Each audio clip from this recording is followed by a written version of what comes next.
We good? Yep. All right. Hello, and welcome to Black Dragon Roleplay, where we are not voice actors, we are not gaming gods, we are just a group of friends that have been brought together today through the love of story and who want to share our tabletop adventure with all of you. A few things before we start our session proper this evening or this morning, wherever you may be. January and February is affiliate push for us. If you have been here before, if this is your first time, the best way to help us at this point continue what we're doing is to drop us a follow. Please do so. If you like the stream, like the story, drop us a follow so we can help grow the channel. If you can't always join us live, you can join us on our YouTube page. We post all of the videos that we make from the Tribus series. We are posting every week to our YouTube channel. Search Black Dragon RP on YouTube is where you can find all of our content there. Go ahead and, okay, I'm changing it, guys. Roar for that like button. You like it? Is that better than Smash? I still say No? Smite. Smite? Next week, Smite. Okay. Yeah. Roar at the like button, comment, subscribe, all those things. This week, we have a very special guest joining us this evening. I am always hanging out in her stream, and even though she is normally streaming at this time or soon from now, she is breaking her normal schedule to be with us early this morning, her time. She goes by Brenna. Her channel is Bryn Nailed It on Twitch. She calls herself a writing cheerleader, but she is more than that. She's one of the most generous people that I've seen on Twitch, always trying to help other streams, building a more unified writing community on Twitch. That is what she is all about. She is a published author. You can search Dual Nature on Amazon and find her first book of the Principle of Magic series that I believe she hopes to add to later this year. Overall, amazing person. So glad to have her on. Thank her in person for the support that she's shown us already. Bryn, thank you so much for being here and playing with us tonight. Good golly, I didn't need all that. Well, We're honored. Without further ado, if that's the only announcements, let's Please let's check get out our into it. Discord. Our it's catching cobwebs. Discord, Twitter, all the links are down below. Go ahead and click on those if you would like to do so. Without further ado, I think it's time to start tonight's session. You guys ready? Hell yeah. Hells yeah. Born ready. Yep. All Yep. right. We'll start with our recap, catching up on the last week's adventures. Last year we started within the lair of Maltok, while the ambassador was interacting with Maltok, the Red Dragon, and Al-ren, his half-dragon son. A cautious Boltzmann detects magic upon the eyepiece that Al-ren wears, and did find out that it was a magical item. Outside the lair, everyone hears an explosion, followed by a blaring alarm horn. And then seconds later, 5 Knights of Maltok storm into the lair as Maltok, alerted by something, flies from his perch to the volcanic vent at the top of the cavern. Al-ren devastates the ambassador with 2 massive attacks, kicking off our battle, and the group responds in kind, hitting back at Al-ren. Dante and Camael step up near the half-dragon as Branimir challenges the oncoming knights. Boltzmann and Saoirse circle round and look for shots of opportunity. The ambassador escapes, barely hanging on to her life. She calls out to attack the jeweled eyepiece that decorates Al-ren's eyes, and Saoirse hears these words and makes a called shot. Her aim is impeccable as she crits with a natural 20 as her arrow knocks the eyepiece off with a critical success. The eyepiece falls to the floor next to Al-ren, and a nimble Dante dashes to scoop it up. However, as soon as he touches it, he is compelled to place it on his own eye. Luckily, he is able to fight this compelled nature and saves, and is able to pocket the item without being compelled to wear it.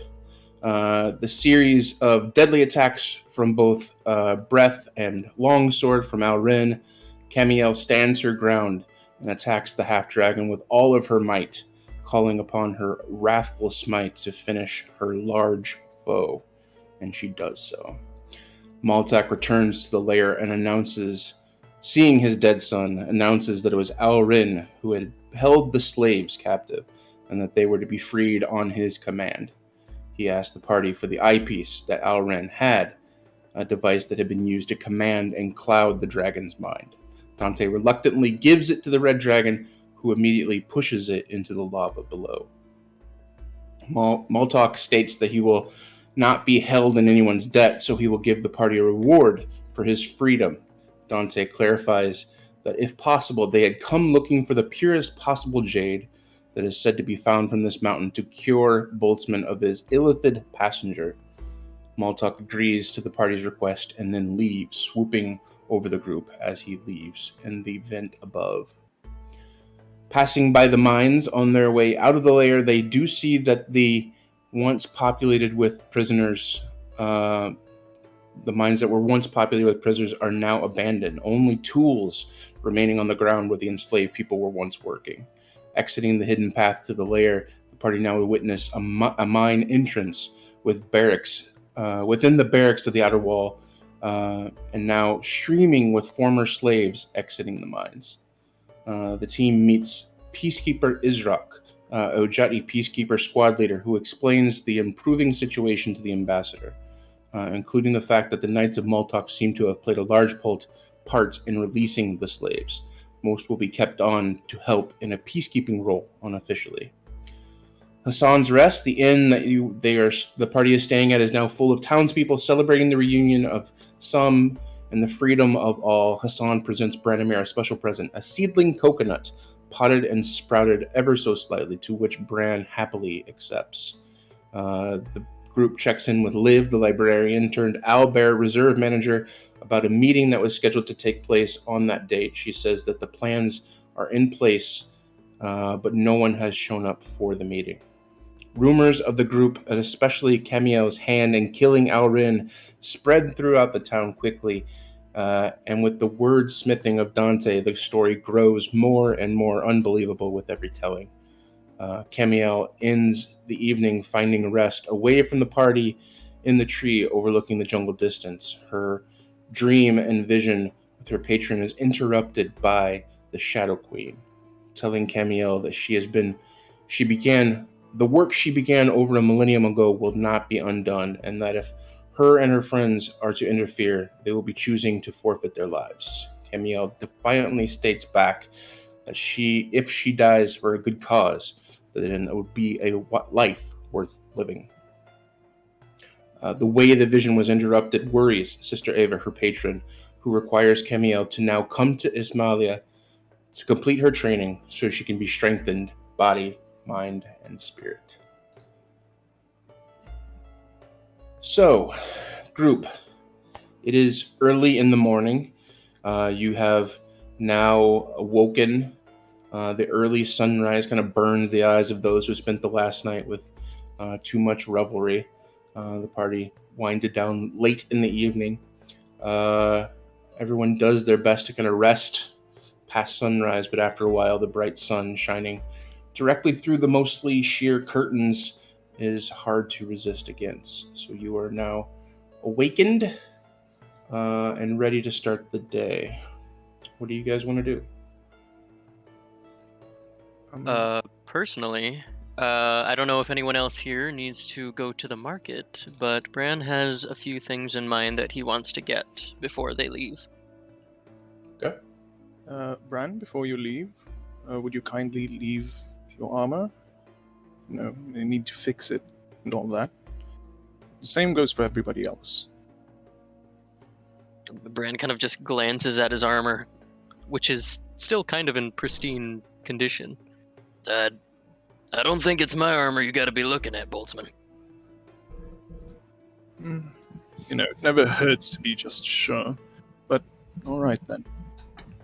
And wait, didn't I ask you to buy a bit of black powder last time?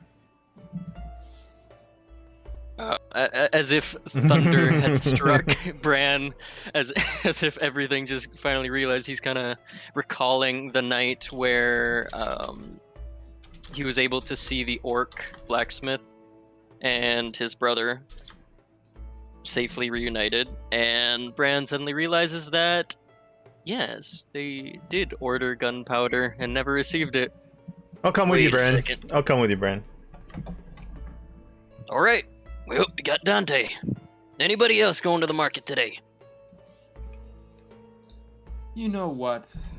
I think I'll join you today. I wouldn't mind going for a walk. I need to purchase some more arrows anyway. Replenish my own supply. Oh, and Boltzmann, I would certainly speak with Camael after yesterday. I'm sure her armor could use some touching up after some of the attacks that she took. Yesterday though. No wait, the day before that. Wasn't I already like working on the armor? If I recall Correct. correctly. Yeah. All right, so I was already working with the armor, so probably by now it's just gonna need a few finishing touches. And if anything, Boltzmann would look at Dante, and remembering that Dante should have did also take some hits in the last fight. I certainly did, Yes, he but did. this armor, the magical armor, is quite good. I don't think it's. And he looks at it. I don't think there's a scratch on here. And what since nobody really needs anything else? Well, I mean, if Boltzmann really wants it, Bran can leave the armor. If I don't know if you particularly needed it in order to upgrade it or something. I don't know what No, I Boltzmann plans on doing. I can't really do much for it right now, sadly. So, since nobody really needs anything else, I guess I'll just tag along then, since Camael's armor is already practically finished. And, yeah. Alright, you know what? Boltzmann would then stow away more of his gear and get ready to come along with everybody else. Okay. As you guys make it downstairs, you finish your discussion of what you guys planning on doing. There is food available. Hassan has cooked, and then there is food on the table. Look. Actually, it's lamb skewers with grilled pineapple, and mashed chili lime chickpeas with fresh goat's milk. Has been prepared. It's laid before you on the table. As Hassan sees you come down the stairs, she's finishing the preparations. She goes, "Oh, my apologies, Mr. Branimir, but there seems to be deliveries for you at the front." She points towards the door. Deliveries? I don't remember ordering anything. Unless Bran kind of like rushes towards the front. And does he see? What does he see? So you open the door and you see a knight of Maltok, as well as on the ground next to him you see a small keg, about 2 foot long and 1 foot in diameter. Oh, thank God. That is In the gonna be wood, huge. in the wood is a piece of paper with a very ornate golden dagger plunged into the wood, keeping the letter in place. Okay. Bran will kind of give, because I think the first thing he sees is the Knight of Maltok. Okay. And considering their Yeah, the knight is standing there. He's holding a leather-wrapped bundle, and as you kind of look towards him, he hands you the leather bundle and pulls out a piece of paper and begins reading from it. This is payment from Maltok for services rendered. He wishes to let you know that he has paid all debts with this single generous payment. He would also like to remind all citizens and non-citizens, and he begins speaking a little bit louder, all citizens and non-citizens of Kuratan, that rumors of any outside forces, quote, staring him down and forcibly causing him to submit, end quote, are blatantly treasonous and will only serve to cause tensions between Udjat and Kortaan to be unnecessarily high. I bid you good day. And he slightly bows his head and turns and walks away. You hear Dante's voice behind you, Bran. Truth hurts sometimes. And he sticks his head through, grabs the keg. You hear a ooh as he pulls the dagger out and pulls the keg back inside. When you pick up the golden dagger, the craftsmanship alone makes this dagger incredible to handle. It balances perfectly. It feels great in the hand. This would be considered a finely crafted, non-magical +1 dagger. Ooh. So old school adamantine sort of. It's made out of. It's golden plated. I'm not sure what the core material is, if a core material or if it's all gold. But it's it just the way that it's made is so perfectly balanced that it creates a +1 advantage and more damage. So I meant the old school Mastercraft from 3rd edition. Okay. Boltzmann, I have your gunpowder. Ooh.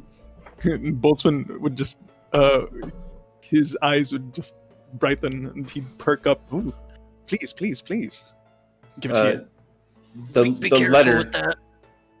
What? It did come with a letter, so when you pulled out the dagger, the letter follows unless someone has it. Somebody picking that up? Oh, Dante will use his feet to. It would have fallen off as Dante. As he picked it up. So when it hit the floor, he'd kick it towards Boltzmann. You might want to read that. Jesus. Boltzmann just shake his head. This early in the morning, Dante. What? As he pockets the dagger. Boltzmann would. Can someone please watch Dante with that thing? I don't like all these lanterns around it. And then I shove Actually, the can we barrel. take this outside? The barrel's on my shoulder as I walk back in to go get breakfast. Oh my god. Classic Dante. Anyways, yeah, I am going to pick up the letter and read it. It says, you've changed this place for the better. For that, the powder and first weapon made in Mount Korat after Al-ren is yours. Enjoy both. Godan the Craftsman. Godan the Craftsman. Huh. How sweet. Boltzmann would give the letter to Bran. So I believe you're more familiar with this character. Bran kind of takes the paper and squints at it, and he nods. That would be the blacksmith. It's nice. It's nice to see that what we are doing really does do good, and all that. But anyways, Dante, please be careful with that gunpowder. Oh, it's okay. I won't drop it. It's fine. And he just smacks it down on the ground next to him as he Good. sort of sits down at the stool at the table. Oh my goodness! All right, I need to find some good storage for that. Anyways, You, I was actually gonna. Did you open the leather pouch, Bran, since that was given to you? Yes. Why not? I was Sure, gonna say I was gonna leave Addie here, but now I kind of don't want to. So the leather bundle, you unwrap it and you have 10 fairly large pieces of jade. Ooh. From what you remember of the necklace, this is about 5 times the size of what was needed to complete that.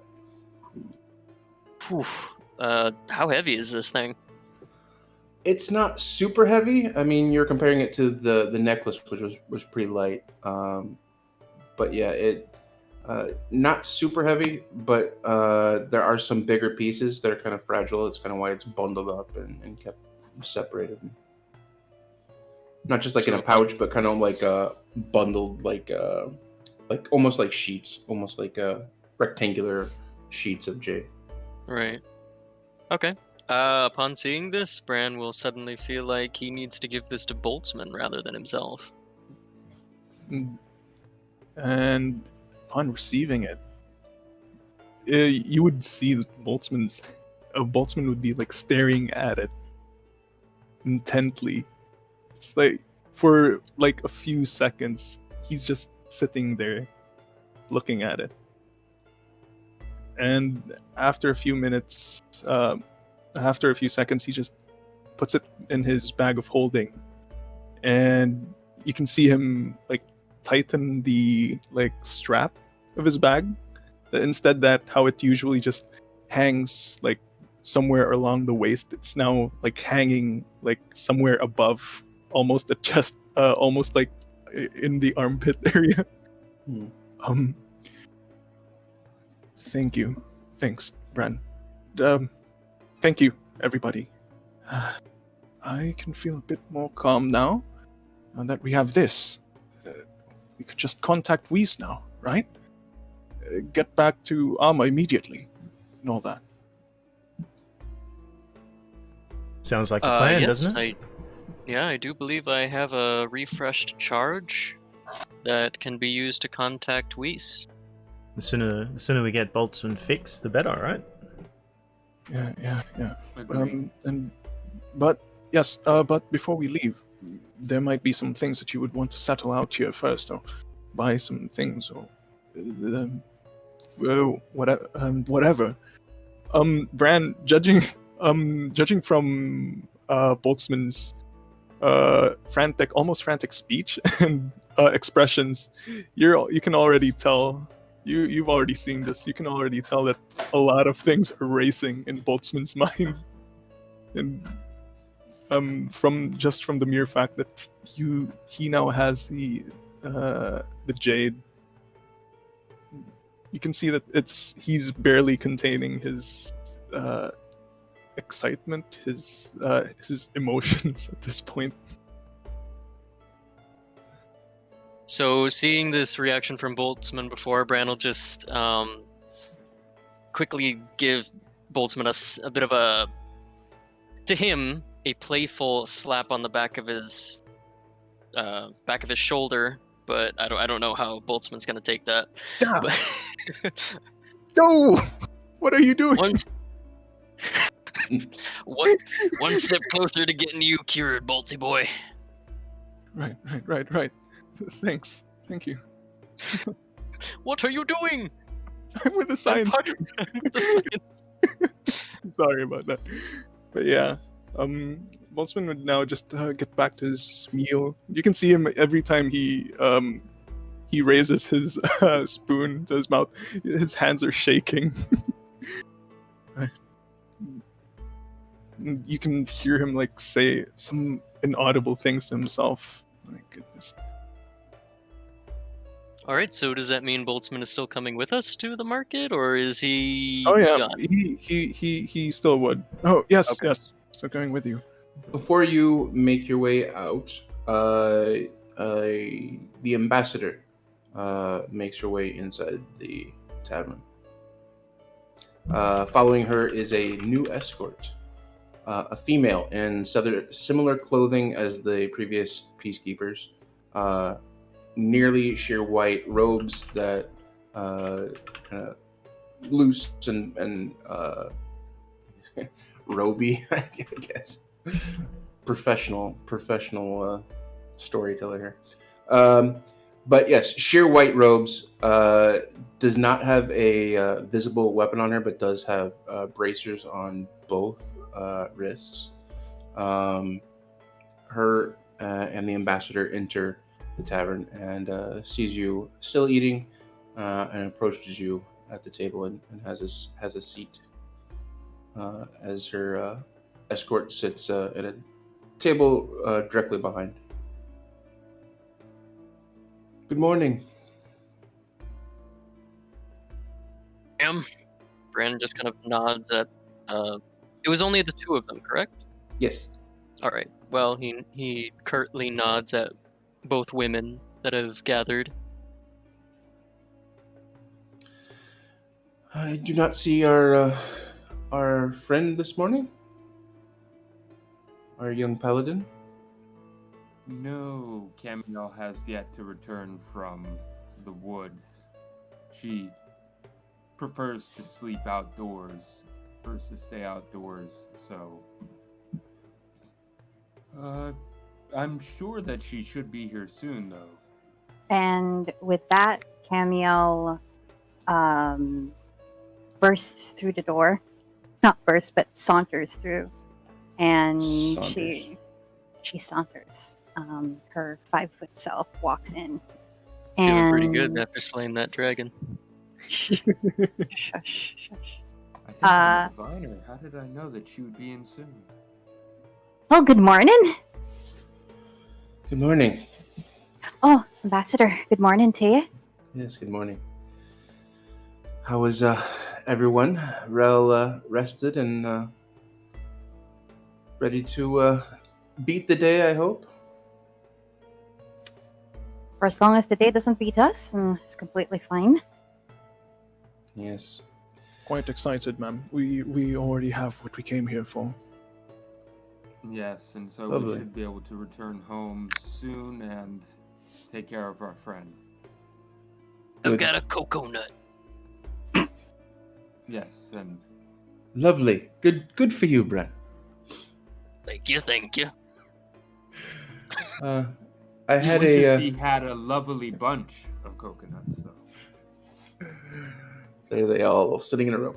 I had a early meeting with the peacekeeper, Isrock. He had a few tension-filled confrontations overnight, but things seem to have calmed. Now, what is with these gulls this morning? Crazy. Hopefully... Oh, shit.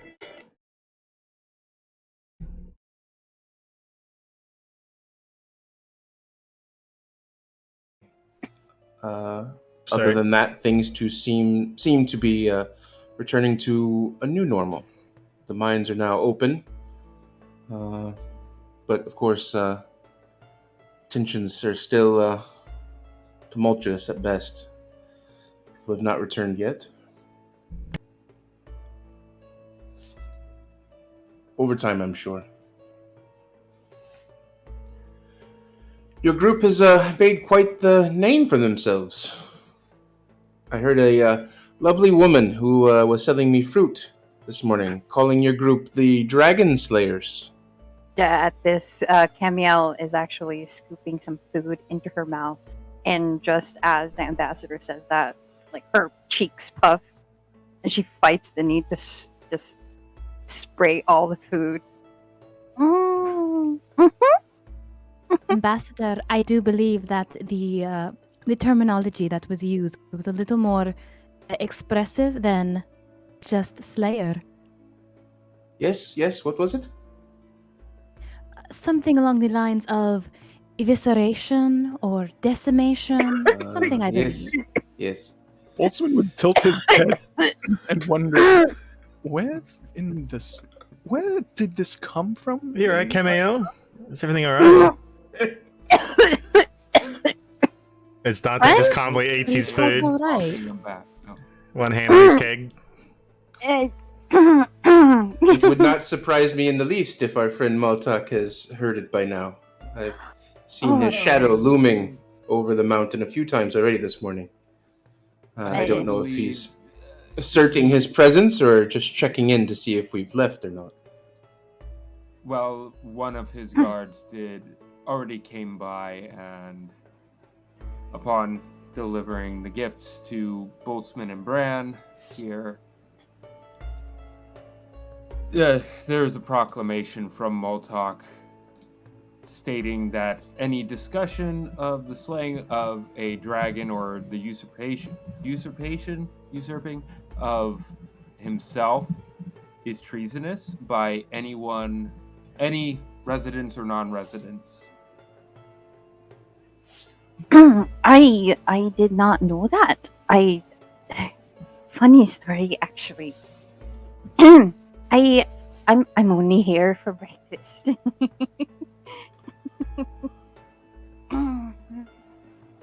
Oh? You have plans for the day? Camael looks at the rest. Well, it really depends on my companions. We have to make her. As you say this, you notice that the ambassador's face turns slightly from being a little bit more happy-go-lucky to a little bit more serene and more focused.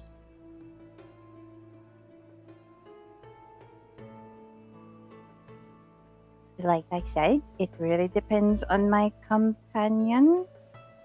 Would your Yes. companions not be joining you on whatever task it is you have to do, Paladin? Camael looks at this stranger, and she blinks. I'm sorry. May I know who you are? This is But of course. yes. Go ahead. Oh, my apologies, Ambassador. Perhaps I was excited. Please go ahead. Introduce yourself to the rest of the crew. Yes, of course. And I bow low, and when I lift my head, I smile. My name is Seza Bakim. It is a pleasure to meet all of you, and to hear from you directly from you your escapades in our lands. My name is Camael, and these are my companions. That is over there, the big man with the owlbear behind him. That is Branimir. The lovely lady with feathers in her hair. That is Saoirse. The one that kind of looks like he hasn't slept in decades. That's Boltzmann. And the one with the obnoxious feather on his head, but is more of a funny guy. That's Dante. More of a funny Pleasure. Funny guy. Hello there. Wait. Dante Just- waves as he puts a mouthful of food inside his gob, just like waves at you. Hi. Just a quick question. What is Seza's hair color? Is she a redhead? Better Sure. not be a redhead. I mean, Oh. No. It- Just it's Is it- more like I know what the image looks like. If red is like among the entire crew, it could be more like a strawberry blonde as opposed to a red. no. It's for certain reasons for both. RP purposes. Yeah. Ah. So gosh. certain reasons, Boltzmann. Right? So that just Strawberry means, blonde just with means reddish. all the women in the group have red hair. That's it's a trend. When It's Camael a thing. when Yes. Camael would point towards him, the guy who hasn't slept in decades, you see Boltzmann. He's chewing on some food, and he looks at you, and he pauses for a while. He gulps his food and looks away immediately. Goes back to eating. I have my eye like I kind of acknowledge, like I'll hold his stare for as long as he is staring, like, and then look back at Camael, and I ask, I say, thank you for the introduction. It is a pleasure to meet all of you. It seems you have a strong leader in your group, in Lady Camael. Most definitely. She is the leader of the group. What? It, And if what the She is townsfolk indeed the say, figurehead. she is very powerful indeed. no, Dante, What? I was there. We were all there. stop it. It's too early for your tomfoolery. Who's Tom? The Dante local just, Camael. shopkeep, I Dante believe. just smiles. You see the ambassador's face smile as you guys go back and forth, but then return to a very serious look. Camael,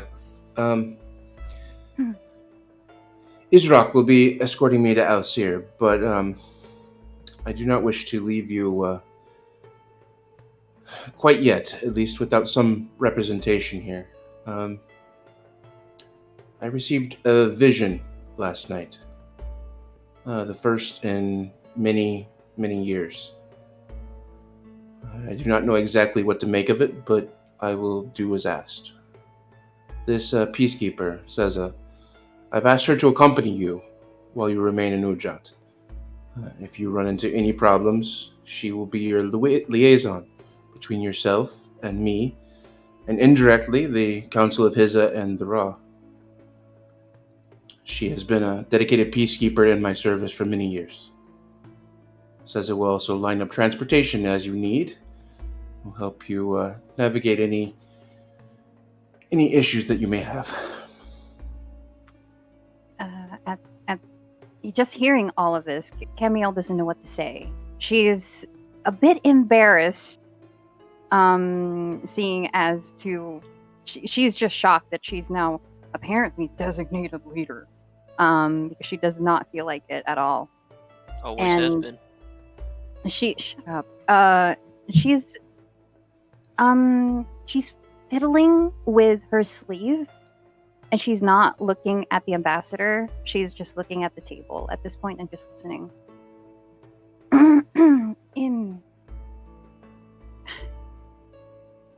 There's too many words. I just don't know where to start. Well, first and foremost, you didn't really have to. With of course our new lady friend here.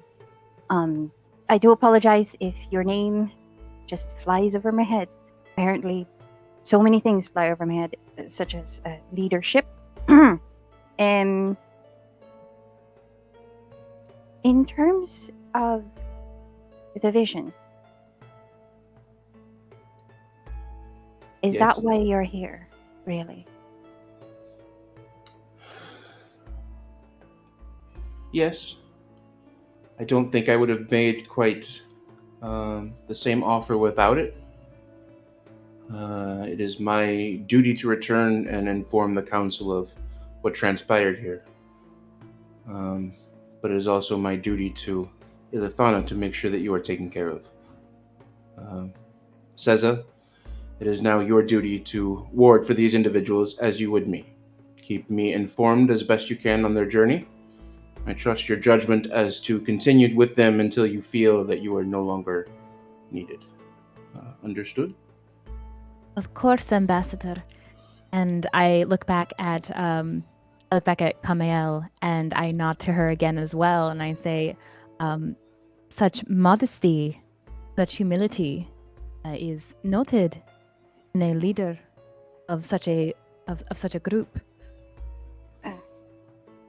Camael at this point kind of like puts her elbow on the table and kind of buries her face in her hand at this point. She's just so embarrassed. Come on, Camael. Bran dropped the ball a long time ago. You've been the leader since for a while now. Dante, I swear to God. Bran is just drinking his glass of milk. I Boltzmann, make eye contact.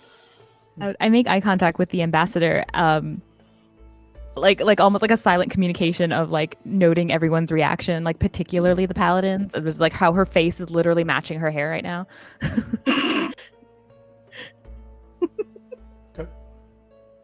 Yeah, Saoirse is probably just looking back and forth, eating, a local piece of fruit, maybe a banana, or with a little bit of coconut, as well as, finishing up what had been served. That chili lime sounds delicious. And she's probably putting a hand on Camael's shoulder, just kind of gently patting her. The ambassador stands. Well, I must leave you. It does give me some comfort leaving Seza at your side. Please take care, all of you. And again, thank you for what you've done here. For Ilithana. For Ilithana. For Ilithana. She bows, putting her hands at her face, tilting her head down slightly, and then moving backwards, turning to the door and leaving the tavern. This is awkward. And she looks at everyone. what just leader? Are you not the leader of your group? Camael looks at her. Well, we just kind of work like a unit, really. Oh. Interesting. Just the way you say it makes me feel even more embarrassed. I always thought that Branimir was the leader. At the mention of Bran's name, mid sip of his tall glass of milk, he kind of splutters in it. In typical Bran fashion, he has his little milk mustache that he never notices. Since when was I ever designated leader? Well, you're the oldest. Well, you look older. I think he's definitely the eldest. You listen here, Camael. Boltzmann just stifles a laugh with the mention of being older. Well, whatever you might need while you are in our lands, I am more than happy to assist. Simply say the word, and I will make sure that it gets done for you. Thank you so much. Cesar, was it? It is, Lady Camael. Oh God. And she buries her face in it. You doing all right there, Lady Camael? No, please stop it. It will be difficult to see your way if you continue to bury your face in your clothes. I would prefer to bury myself in my feathers at this point. And I can feel Dante's grinning, Yep, and I'm not even looking at him. yep. He's finishing off his second bowl of food. He just sort of like smiles with each gulp on his spoon. And at the side, he's got the keg on the floor now with his right leg, just sort of like rolling it back and forward with the foot. Dante, if you spill any black powder here. Like what? Anyways, Camael, you mentioned that you might have to do something here? Tell them. Well, I mean, I don't understand why the ambassador would leave Cesar here with us when we're about to head back to Silt. Camael looks at each and every one of them, and she doesn't know how to say it. It's so obvious that she feels like she's in a rock and a hard place at the moment. She takes a moment, she looks at Cesar, closes her eyes, takes a sigh. Then she gets up. Right, so the cat's out of the bag, and the cat is pretty big and very angry. Last night, I was visited by my patron, Sister Eva. But it was not only her that came to me that night. A truly evil force has broken its way into my communication with Sister Eva. And you can all guess who that is. Bran kind of gives a quick glance over at Boltzmann. Boltzmann's face is that of concern. He's just rubbing his chin.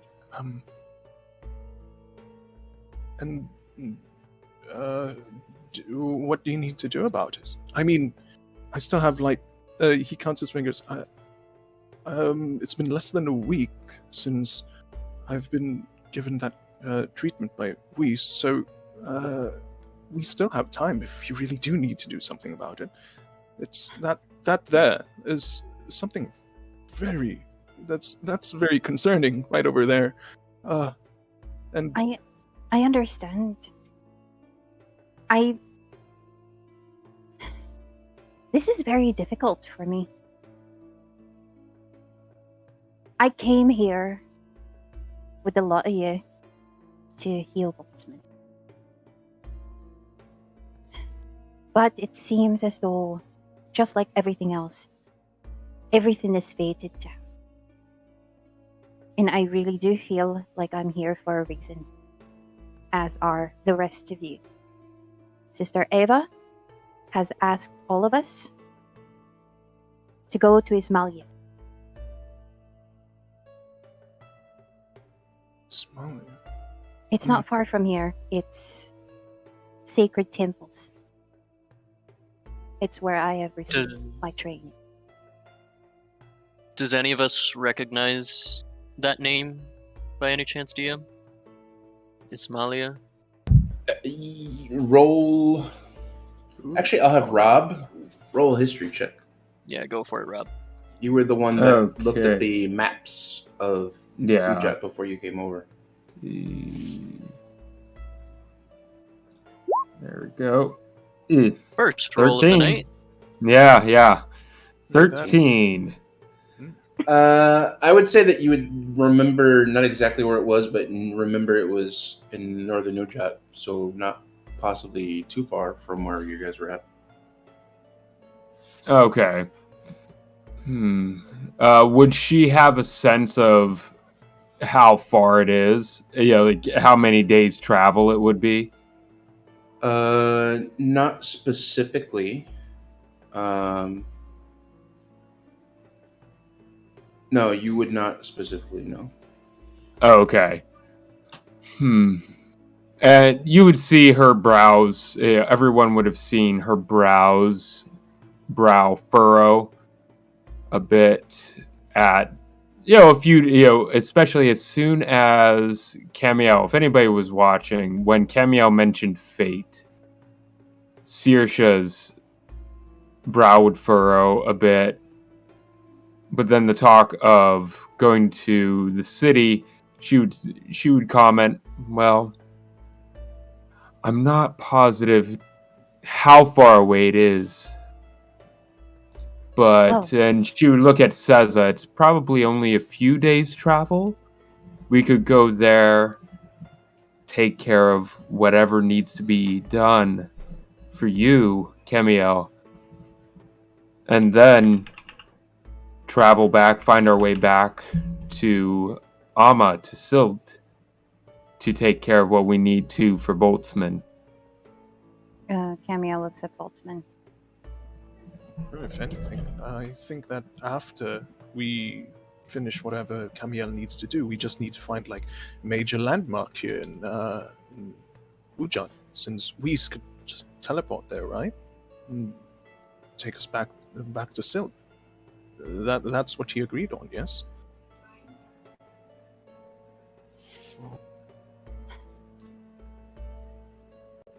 I do believe so, yes. Well, and if it's only a few days' travel, we could always make our way back here. I mean, when we first arrived, I would hope that someone as powerful as himself, as intelligent as himself, would remember where we landed. Is that the appropriate term for what we did? I'll never get used to traveling like that. Well, more sank for Branimir, but yes, landed for the rest of us.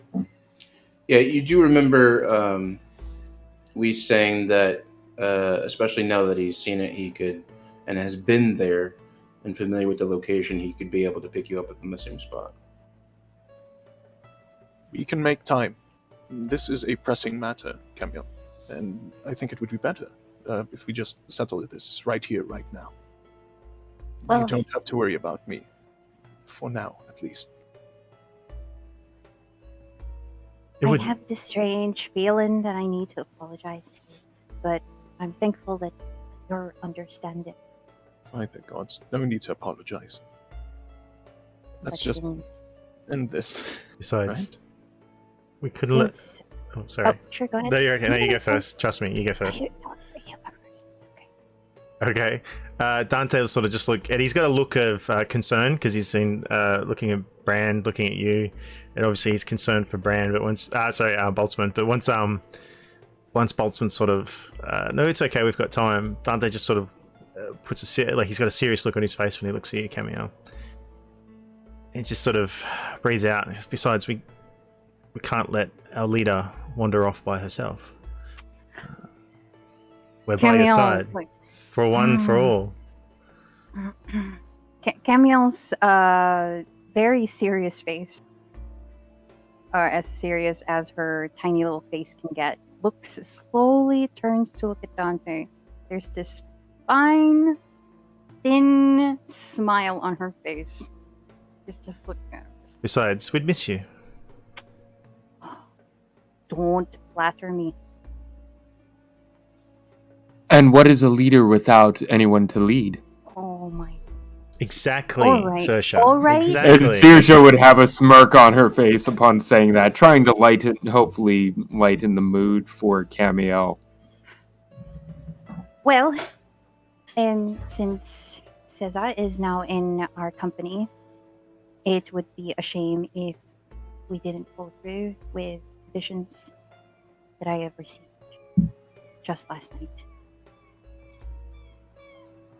So, with Boltzmann's blessing and everyone else's agreement, Cesar, I believe that we are more than ready to head to Ismailia. Well, this is wonderful news. And watching the way you all interact with each other, it is noted. It is fascinating. You seem to have a very interestingly coherent group. Well, that's a word for it. I like to pick my words very carefully. Oh, you don't have to. Just be careful around Dante. Anyways, What? Be careful on A Boltzmann. problem? excuse you? Is there a problem? Well, Cesar, Dante's just looking around now. Like, what? be very careful, or maybe you can respectfully decline, or however you wish to decline, if he offers to show you a magic trick. I happen Brand's to be a just big drinking fan his milk. of tricks. Dante thinks about it for a second, then just sort of, oh yeah, nods his head. Please. I do not mess with work colleagues. It's always ends badly. Oh, Dante you has must a- have more confidence in yourself and your abilities. I have every confidence in myself and my abilities, but Oh, by the gods. Wait, it just sort of looks around and just like goes back to eating. how can you say something like that when you have showed Branimir your card tricks? So But that's a I'm- lie. No, I have to teach Bran. He's very. Brennan points at Dante what's as if the saying, word like, I'm that's looking right. for? The word I'm looking for is innocent, maybe naive, definitely. And so any help I can give him, and card tricks work. You've seen it; they work. He just points at everybody. No, actually, I haven't seen it. You're within 15 feet, Dante. You're within 15 feet. What? Hmm. You heard me. Now, before any scuffles happen, Camael, your armor is with me. It is now as good as new. Yay! Thank you. And I've taken the liberty of, well, actually fixing some parts here and there. Sadly, I couldn't infuse any sort of magic with it. Oh So no! Don't worry about it. I thank you so much for the time and the effort and the skill that you put into fixing my armor. Boltzmann just waves his hands. No. Anyways, let's get on with the day. Yes? So, Cesar, you would know from your being intimately familiar with Udjat and traveling, you would know that it's probably it's less than a day's travel from Ismailia from here, if on the right transportation. It would probably take through the mountains would probably take 2 or 3 days because of the rough terrain and the mountainous setting. But knowing you would have access to the peacekeepers mounted the mounts, the winged griffins. And I'll let them know. I'll let them know. I do note that you seem to be in a bit of a hurry, not just for the weight, the gravity of the situation, but that you seem to have something else on your mind, another task, someone else among you who needs assistance. So I will make sure we do not delay, certainly not in any way that I can assist. We have special mounts that can get us where we need to be within the day. DM, can Camael just fly while the rest use the mount? Or do I get because, exhaustion from it? Yeah, your fly spell's only a minute, I believe. I see. Okay. So although impressive, not fully functional. It's like every minute she has to land, Yeah. then she'll jump again. Yep. Yep.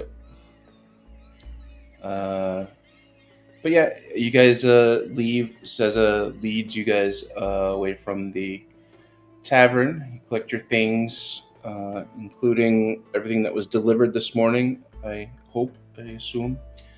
And she leads you to a place behind the near the barracks, inside the walls of the barracks, where some of the peacekeepers have set up a temporary place within the former home of only the Knights of Maltok.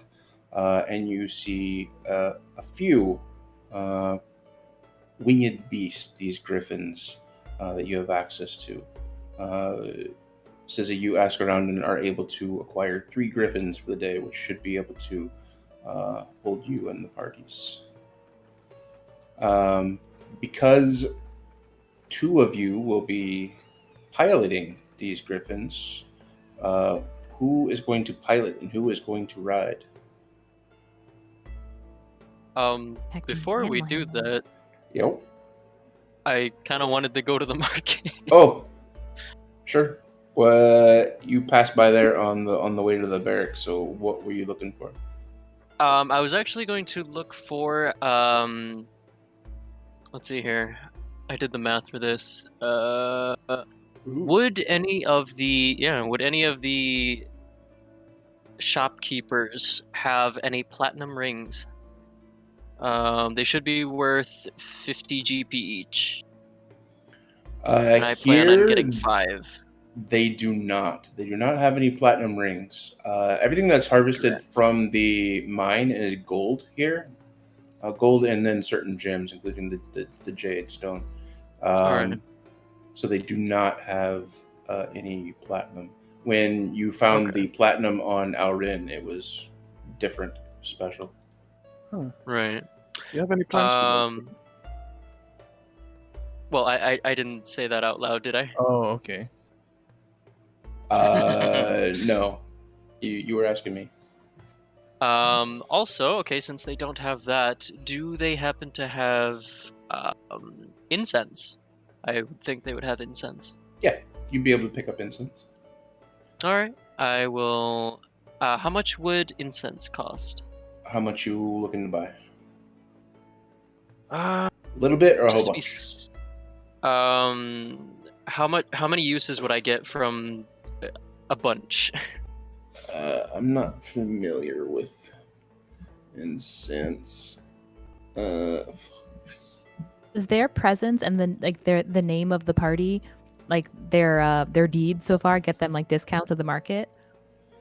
Last week the fruit lady was enamored, and as you guys pass, you do notice that she's there and waving at Camael with a big smile and pointing to her friends that Camael is actually looking in her direction and things like that. The rest of the town, not as much, but definitely there is some notice as you guys walk out and among the rest of the tree. Just like the night before in the party, you guys have become folk heroes in this little town.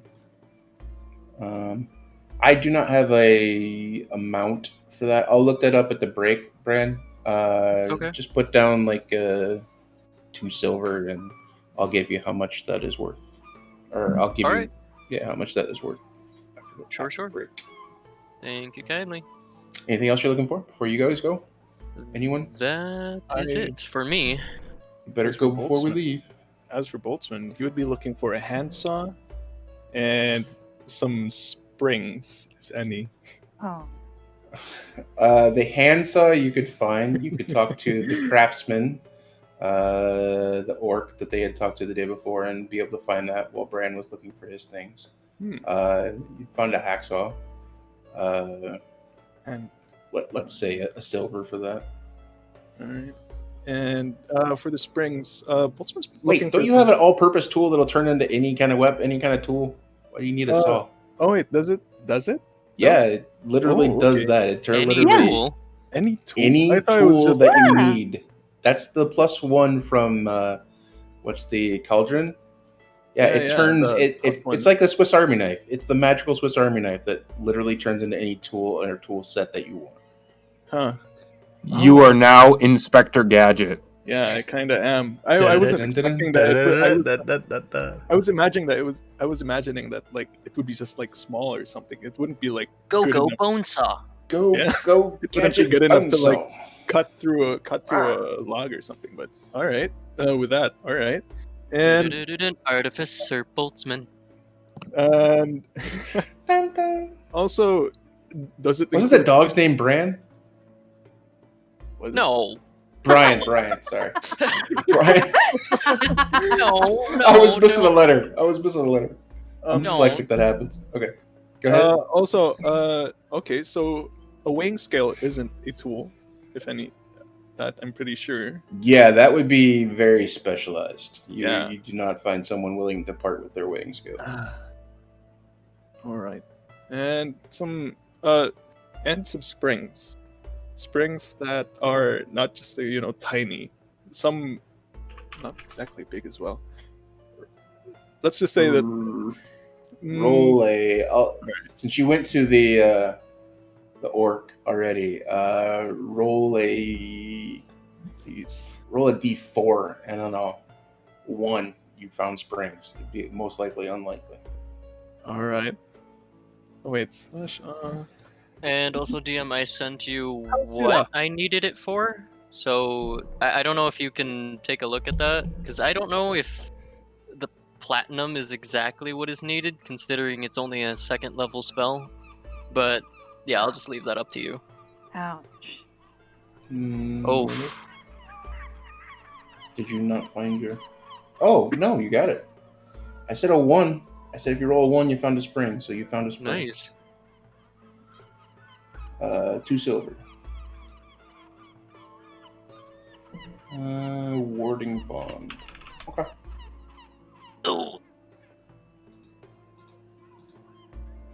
Anything else? Saoirse would have been, she would have replenished her arrows, just gotten 10 of them. So we don't have, I think that's only 5 silver for 10 arrows. Mhm. I mean, they sell them in bundles, but so I know they sell them in bundles of 20, but she only needs 10. So do you want me to just have her pay full price or just pay for the arrows she needs? Actually, you do not find any arrows. All the weapons Okay. were not available here. The dagger was the first one made. Oh, there's yeah. nothing Not even available. for hunting. No, at this point, Okay. as of right now, it was Probably the knights would have who been were doing using it. snares and stuff like that. Well, it was the knights that did some of that. So Gotcha. Okay, good to know. Well, in that case, drat. Well, probably. Hopefully, I won't need them. And Sure, you've got plenty. pick up a Boltzmann, stick. well, you can never be too careful. You have to start crafting your own. I've done that before, but I'm no farrier, so they don't always. They work well enough. I'm sure Boltzmann could make something. Can't he make ammunition? Boltzmann shrugs. Something that goes boom. Nudge, nudge, wink, wink. Say no more. Say no more. That I am going to try to work on. That Anyway, would take time. that that's going to take a lot of time. thing you have there. Anyways, for the springs, DM, Yep. Boltzmann is they are. I would assume that they're like well-made springs. Yeah. And It's from the craftsman, so he does good work. yeah, and knowing how it's actually making springs are hard, he's willing to part with. How much is the craftsman offering him for the springs? I would say probably 2 silver for 1 spring. Boltzmann is offering 1 gold per Okay. spring, and Sure. he will be taking 10 springs. Okay. Trying to get springs that are of differing strengths. Some are more like Yeah. He Yeah. wouldn't have 10 springs sitting around. He probably may have 1 or 2 you can get. So you found 2 with him. I'll give you that. All right, there we go. You know Small what? town, not a lot of use for springs. If anything, Boltzmann's still gonna offer like 10 gold for it, regardless, Okay. because he's making those things is hard, and he appreciates the work, the fine craftsmanship, Mhm. and yeah, He Alright, he thank will gladly accept your cash. Anything else before you leave? It's at some point while everybody is focused on trying to buy stuff. In the background, you can hear very poorly, I suppose, Dante in the back with a small flute, just sort of practicing a little bit, like giving it a bit of a toot. And on his shoulder is also a horn, like a literal horn for sounding off and stuff like that. So I think Boromir, Lord of the Rings. So he's just sitting there, casually laid back, just playing with a flute out of nowhere. And I'll take that gold off my my inventory for the horn and the flute. Okay. No problem there. Anything else? No? Hearing none, we'll continue. So you guys make your way over to the barracks where the griffins are. Ceza will be piloting hers, and she is more than proficient with it. I need 2 more drivers. Who are going to drive the griffins? What do we need to I was drive going a to griffin? request. I was going to request if I could fly with the paladin. Okay. Okay. You can definitely request that from her. Oh. If it is all right. If it is all right with you, Lady Camael, I would love if you would assist me on my griffin mount. No, of course. But please, just call me Camiel. Of course. Okay. We're I getting will- on one of those. Unless you want to walk the whole way, then I'm sure we can strap you on so that you don't fall. They fly themselves. I mean, Bran kind of looks at, because both of his hands are occupied. The left being his large coconut shoot, and on the right is Addie. I think this is a bad time to say that I've got a fear of heights. Oh. Well, we can blindfold you as well. Just don't look down. everything's gonna be all right, Bran. Don't worry. I do have rope. Dante has rope. You know, a part of me actually wants to be roped down into this griffin, but at the same time, I'm thinking about what if we were to crash land? And you have to decide between a coconut and Addy. Oh gods, please. Yeah. That's the Anyways, trolley decision. I think the coconut Oh, is no. more likely to survive, Bran, if anything happens. What if we were trapped into the desert? The coconut could provide. Did you have nightmares again, Bran? Bran, are you all I right? guarantee you that the griffins are very safe to fly. You will not be in any danger. So I need whoever's going to pilot. I need 2 animal checks. Animal. Yeah, handling. Saoirse would be willing to pilot. Go. go for it.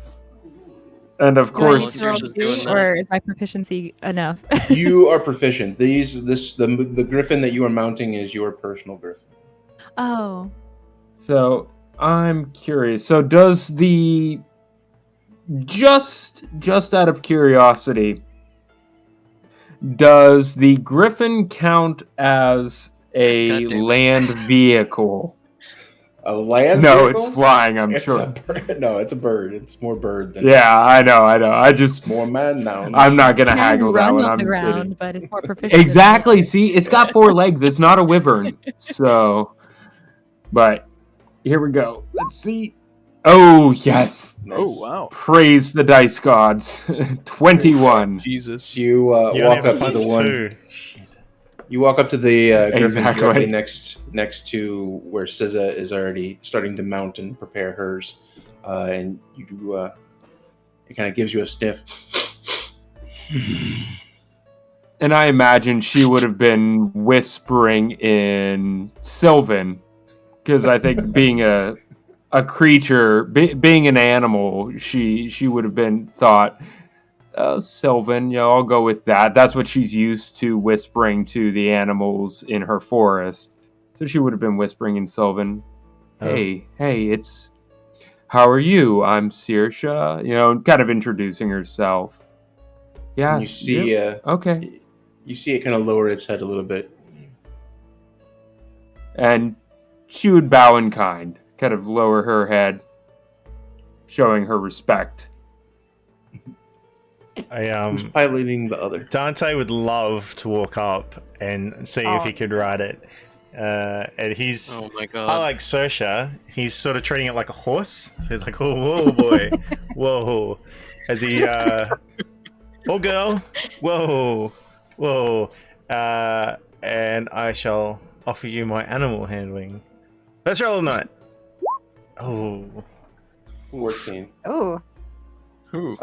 You see the griffin act a little bit differently than Saoirse's. Saoirse's was definitely calm. Yours, you get up to it and start woeing it a little bit, and it starts pulling a little bit on its head away from you as you kind of take a hold of the reins. You just sort of give it a Jerks little pat. bit. Gives it a pat. It settles a little bit, but it still seems uncomfortable. See, Bran, these horses, they're just horses with wings. It's fine. Bran is quickly shuffling over to where Saoirse's griffin is. I'll be here, Dante. Great work. Boltzmann, you and I, let's do this. Boltzmann's face is just blank. Dante, if I die because of you, rather than Illithid, by the gods. Alright, Well- let's get this over with. If we die, it's the griffin's fault, not mine. Boltzmann just shakes his head. As he jumps up. Boltzmann just fastens every piece of equipment he has on him. Alright, check. Can Bran stick his coconut shoot in the bag of holding, please? Oh, of course. Wait, plants need oxygen to survive. And don't you think It's only for a few hours, correct? To get there by Griffin? Yeah, she said that it was less than a day. But then, as far as I remember, there's a limited oxygen supply inside the bag of For a holding. human, or for a humanoid, it's Yeah, you're right. it's like 2 It's a hours plant. or something like that, isn't it? Something. An Huh. hour? I was thinking 10 minutes, but D&D Beyond. Can you can please I- just take care of my coconut shoot? Thinking about it. What You could could I have 2 hypothesize? papooses, one in the front, one in the back, one with the Well- Hattie and then one with the coconut on. Alright, Well, plants fine, need fine. carbon dioxide, so you Instead of could just arguing the logistics of if it can survive. say I'll- you could Consider it, though. exhale into the bag with the coconut in there. Oh my god. It would, and it'll produce oxygen. Come on, then you can breathe longer. See, you put someone in the bag of holding with a bunch of plants. No, You're correct, Oh my God. Boltzmann. It's You know only what? 10 minutes. Okay, I'll tie the coconut to the back of the griffin. How about that? Only 5 minutes once we put Addy in there.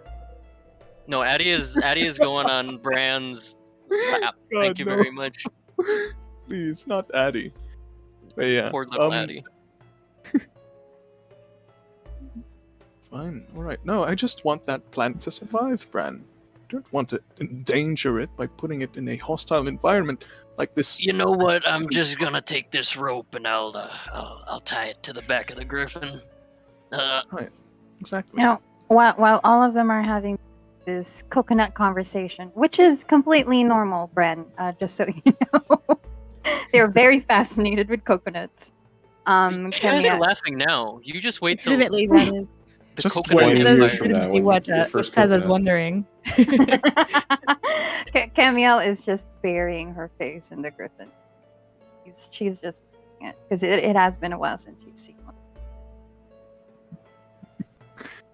Yeah. So you secure all of your things without further ado.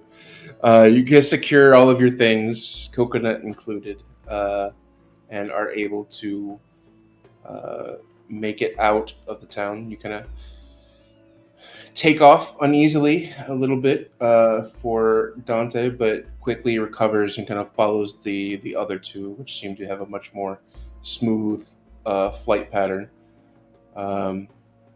You swoop to the very top past the vent of the volcanoes before diving down a very, very sheer cliff face and eventually leveling out. Past the rock faces of the volcanic mountains surrounding Mount Curak, you travel for a couple of hours before your griffins need to rest. So you land on a ridge at the base of these mountains. So you've just kind of cleared the mountains, and you kind of look back and you can see that would have been a very dangerous journey going on this side of the mountain, a very sheer cliff face, and not a lot of walking paths to be sure. You touch down for a few moments and then take back off again. Another 2 hours or so before you see the more hilly landscape that you're in now kind of turn a little bit less hilly, and then kind of see the hills beginning to level off. Vegetation becoming more and more scarce. Kind of the black and the gray of the mountains and the volcanic cliff faces and the deep greens of the highlands are now much more paler and sickly greens. All the kind of sticky humidity that you felt in the jungle and on this cliff face are kind of long gone. You feel the crunchiness of the kind of dry vegetation beneath your feet as you land again, allowing your griffins a few moments of rest. You fly again, and below you can see the transition very quickly between grassland and this dry, harsh sand that seems to all at once take over and quickly become the only thing seen in any direction. For most of you, it's concerning because as you fly again, you kind of lose sense of any direction. For most of you, there's no landmarks, nothing to take point at as flying because of Ceza's guidance, and she's been over these cliff faces before, so she knows the way. And for Camael, to you, this is kind of exciting. You know that this means that you're kind of getting close to home. Not the forest where you grew up, but in some ways better, a chosen home. Another hour of flying, and you see something deep on the horizon. As you approach, you see a walled city, yellow, weathered from endless pounding of the sounds surrounding it, but standing proud nonetheless. The town proper from a distance looks like many tiny boxes stacked one upon each other, but when you get closer, the details of individual storefronts and houses and buildings of work and different locations within the town itself become clear. This is a beautiful ancient city, all self-contained within these strong, thick walls. You see absolutely nothing around it on the outside of the wall. Everything there is encompassed within these thick, strong walls. The griffins continue to fly past the city, over the city and past it. About 10 minutes more, and a small speck in the distance grows quickly into 4 pyramids. One larger structure dominating the space, with 3 smaller structures on each of the grounded points. Camael, you've been here before. This is familiar to you, but seeing it in the flesh is not as impressive as or vivid as your dreams. Your visions of this place seem alive and vibrant, where this seems much more like a pale echo in comparison. But still very excited to be here again. Your griffins land near the center temple, and looking around is a very weird feeling if this is your first time here. You don't see anyone around. There's no guards, no people. The temple itself looks deserted. It looks well maintained. It looks clean, but at the same time, it's devoid of any life. As you walk up towards the main pyramid, you see one large stone monolith with the following written, not only in common, but as you look, you notice Elvish, written in about 10 different languages. And it says, "In this place, the broken find healing, the seekers find wisdom, the weak find strength."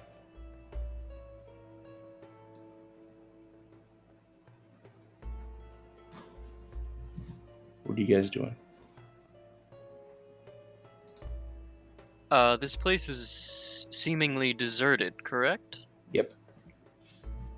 Bran's just gonna hop off of his griffin and quickly thank Saoirse a little profusely. Kind of going, "Oh, thank you, Saoirse. Thank you, Saoirse. Good flying. Thank you." See, we told you it wasn't that bad. I, for one, thought it was. That was amazing. Bran just kind of like I wonder if places they'll let both me hands. keep it. Kind of places both hands on the mass that is the griffin, and he just kind of leans against it and kind of goes, "Griffin." And he turns around and he notices the deserted. Would it be safe to say that Ismailia is the capital of Udjat? No, Ismailia is okay. not. Alcir Is it a the major capital. city? From what you think, the city that you passed was Ismailia proper. I see. Okay. Bran just kind of turns around and goes, lively place. This is not the city itself. This is a place of worship, is it not? Yes, it is. But our places of worship are not places of visitation by tourists. To be quite honest, you're not even supposed to be here, but Sister Eva has asked for the lottie personally.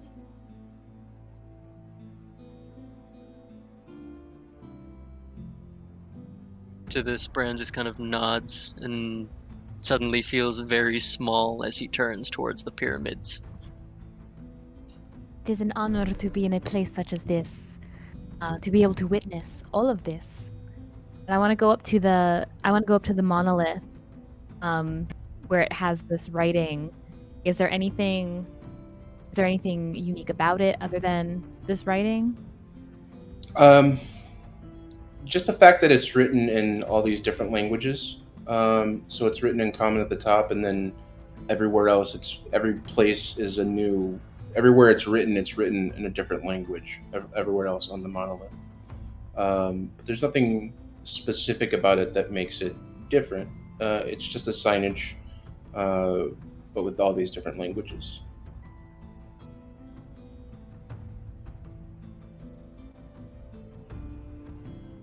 Dante slides off his griffin and just says, "I'll save you a seat, Boltzmann. That was pretty wonderful, and I thought I did a wonderful job. Don't you agree?" And he sort of looks up, expecting you to say some sort of compliment. Boltzmann just groans. Exactly. Hops up. Oblivious to your discomfort, he just sort of walks away proud of himself. Zisha, next time I'm riding with you. You're gonna have to fight me for it, Boltzmann. I'm up for it. Gods. You know, we have enough coin, we could always just flip a coin rather than resorting to violence. Boltzmann just waves off. There's a certain way we settle things in Patrium. If he's feeling nauseated after that trip, can I go over to him and just what is that? It's not exactly the action itself, but I have the, what is it? Something of mind or something. I can just kind of heal his nausea and his disturbance from that trip. Yeah, you could do that. Well, sure. Stillness of mind. Yeah, you can have that. As you're approaching Boltzmann, he looks at you and just frantically waves. No, please. I'm fine. I'll be fine. I'll be fine. Are you quite sure? You look a little ill. No, nothing. A few deep breaths can fix mind over matter and all of that, right? Of course, I am well trained in these matters. Yes, exactly. Anyways, we're here now, and we're all fine. And he's slowly just moving towards wherever the rest are. He's just yes, we'll be fine. And he just You are quite sure. he just awkwardly leaves, and no, not really leaves, but awkwardly moves off towards. In particular, towards Bran.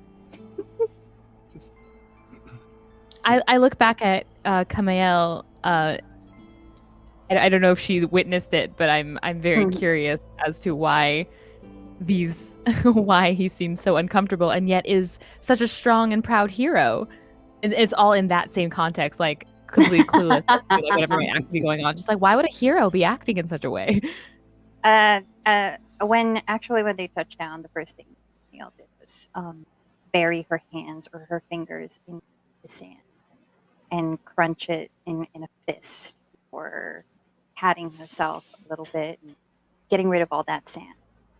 She does see the interaction between Boltzmann and Seza, and Camael is just grinning from ear to ear and just watches as Boltzmann walk away. Awkwardly, rather, and she approaches Seza. Well, that's Boltzmann. Is there? I hope I did not offend him. I would hate to have done anything like that to anyone in your party. Oh no! Don't worry about it. At first, he actually hated my guts for some reason. Well, I thought that he hated my guts. Oh, well, he just acted like it. He's just a little odd and a little bit, nuts and bolts, and he's too smart, and he doesn't know how to communicate. He's just yeah. A savant, as some of us will say. That's a very gentle word for it, but yes. Well, hear all of this. I don't think she was necessarily keeping her voice down. I was going to say, I'm imagining this just like a conversation in front of Boltzmann. That's how I say it. Oh no. It's like the kindergarten teacher and the mom talking in front of the kid. He's a very special child. Yes. That's nice, dear. Yeah, of course. Oh, but trust me, he means well. He's I don't know too much about Boltzmann, but Camael falls quiet for looks at Cesar. He has things he has to fix rather than what's lurking within his mind. He's got his own demons to face. I understand, and I will trust you. Camael, I will trust you. You seem already comfortable, or maybe not comfortable, but familiar to this land. Camael makes a face, kind of a smirk, and kind of in deep thought, and she nods. I've been here before. Then your needs here should be easier. One can never truly know. Only the gods decide. Of course. Well, if you feel you are being led, perhaps in a direction, to one of these pyramids, to something about the land here, we will follow you. There is a large opening at the base of the largest pyramid, directly behind the monolith. That would be the entry point. As you all kind of start moving in that direction, Cesar or Camael, one of you would probably notice that Branimir still has Addy on him, and that it would not be appropriate for the animal to enter the temple. Ah, that's right. Should Camael be the one to Break the news. Yeah, you have the most. You have the most knowledge of this place, so I would say that you would probably speak up about that. Yeah, and she will notice and quietly Eddie and his but and her with little haste. poos. approach Branimir and kind of like pat him on his arm to get his attention. Who is actively looking around the surrounding area as if, like, you know, in kind of an ignorant tourist, I guess. with his little owl bear papoose. Bran, a word. Yes.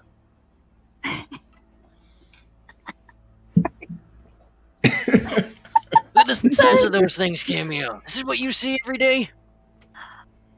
It's been quite a long time since I've been here. But Camael just looks up at him and she's just beaming. So, which one's yours? Oh, I don't own any of them.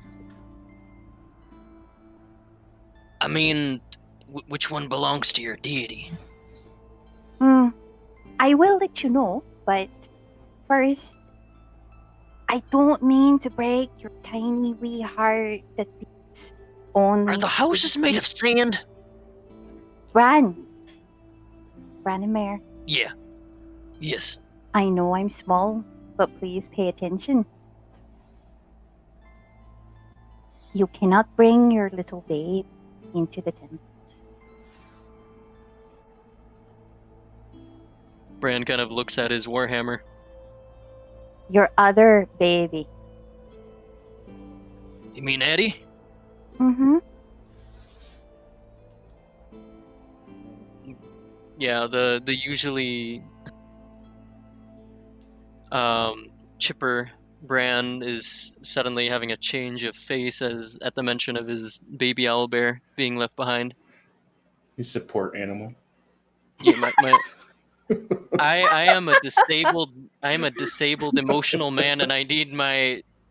You're a veteran. You're a veteran. I'm You a need your veteran. support. I need. You support Yeah, I animal. need my animal. Ma'am, I believe I'm allowed. No, I'm kidding. Oh my god. No. Brad just sits outside with Addy the entire trip. No. I'm not gonna lie. I was actually gonna make that joke, but No, I'm actually gonna say,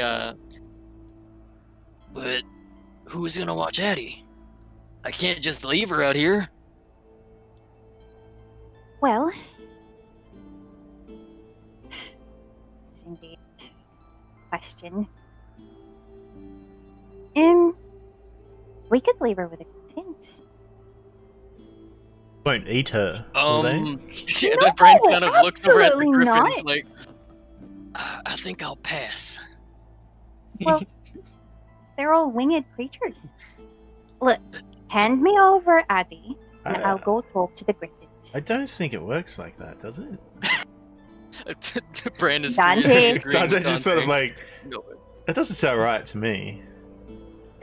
Camael is ignoring Dante right now, and she is just holding up her arms. Hand her over. Brand is like, he is like actively pushing the papoose up. We are not leaving Addie with the Griffins. You either leave her, Saoirse, or you stay out here. Saoirse. Yes, Bran? Do you think the Griffins are nice? Like I said, I can talk to the Griffins. And I can guarantee our Griffins are very professional.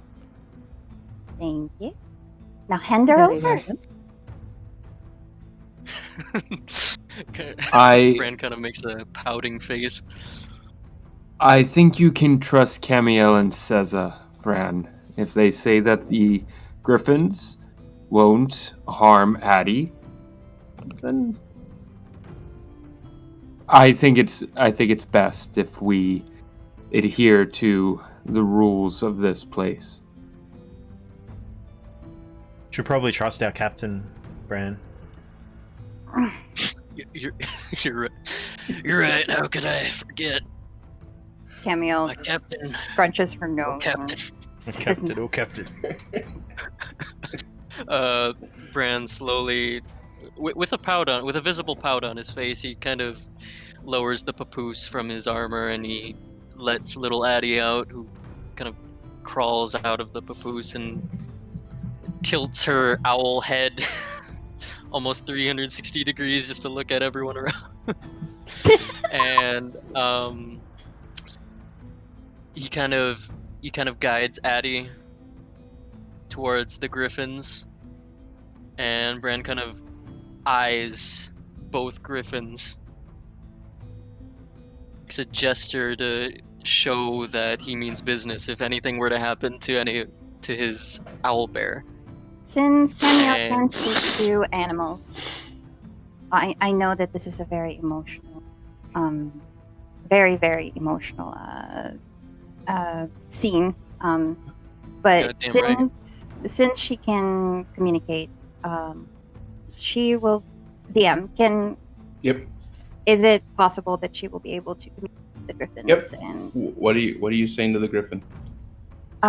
this is our wee little baby. For a moment, she will be staying out here, and it would be an honor if the both of you looked after her while we are away. Is that all right? You see the Griffin's head nod and take one paw forward and stomp it on the ground. So cute. Oh no. Well, Ranamir? Bran cautiously lowers Addie to the Griffins, and he reaches into his satchel to find his sausage bag of holding. And there were 3 Griffins, correct? Yep. Yes. Alright. Bran produces 3 sausages from his sausage bag of holding and offers a sausage to each Griffin as a bit of a bribe / sign of peace. Just because it's so out of whack. To anyone that doesn't know what the sausage bag of holding is, it's Brand's clarification. It's Brand's bag of holding that he thought was a bag of holding, but when he put a sausage in it, it's a duplication. So now every time he reaches in and grabs something, it's a sausage. So that's his sausage bag. amazing. It's I a love legendary everything artifact. about that. Oh my god. On the plus side, we don't have to forage for food. On the downside, if Bran We don't have to fails forage a food. cooking check, then we're eating sausage water. Sweet. Dante loves it. I love Yeah. sausage water. Dante, Especially Bran- Bran Brand's sausage water. There's no problems here. So yeah, he offers the sausages to each griffin. to each griffin, and one to Addie. One I was Dante's gonna standing add off to the 3 side. for Addie. Dante's Oh. standing off to the side now, looking expectantly at the sausages. Sit, Bran stay. Bran also kind of notices Dante's little look, and he kind of like waves Dante over and like palms him like 3 sausages. Oh, you see his a face light up as he walks off. Just I just wanted to hear Bran say, "Sit, stay, Dante." Good boy. I want to compliment Camael on how she quieter this time. Not making actually no. It's as if normal conversation. I compliment Camael on how she handled griffins and how well she handles the griffins. I don't think I know that she just straight up communicates, although I guess it's obvious now. But I'm going to as normal conversation compliment her on that. Good. Okay. So you're able to secure Addie outside with the griffins. When you start moving towards the pyramid, I'll be right back, honey. you enter and you see very little but darkness. It's a very long corridor that seems to stretch a very long way. At the opposite end of this very long hall, you see a very faint bit of light. It's very small, but similar in shape to the entryway that you just entered through. There's very little in the way of decoration or specific detail. There's very large, well-worn gray bricks lining the halls with solid concrete floors that kind of echo each footstep as you pass through. You walk for a moment into the darkness, into not quite darkness, but definitely a very dim hallway. Before you see, there is a stone table crossing the entryway, crossing the hallway. As you look back, you can see that the light from the outside where you had come in is now almost the exact same size as the light pouring in from the opening in front of you. To your left is a single set of stone double doors that reach about 10 feet tall, and the rest of the wall is corridor is probably about 25 feet tall. On the table is a piece of paper.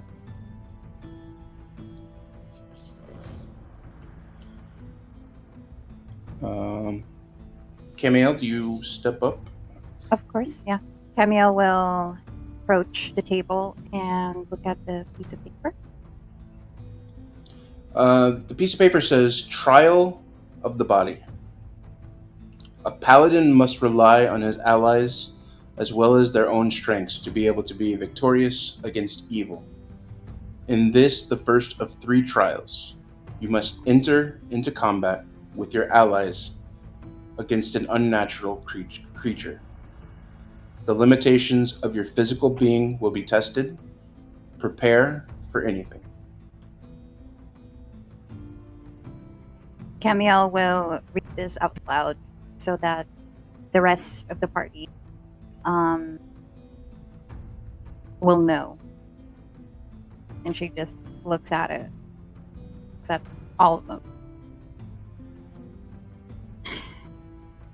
Well, And as you look to the door on your left, wondering what will await you beyond the door, we will take our break. Oh, What have you done, Camael? What have you gotten us Take into? Oh my. We will take a 10-minute break, so that we can come back and begin the trials proper. First captain, What? first No. captain Woohoo! decision. No.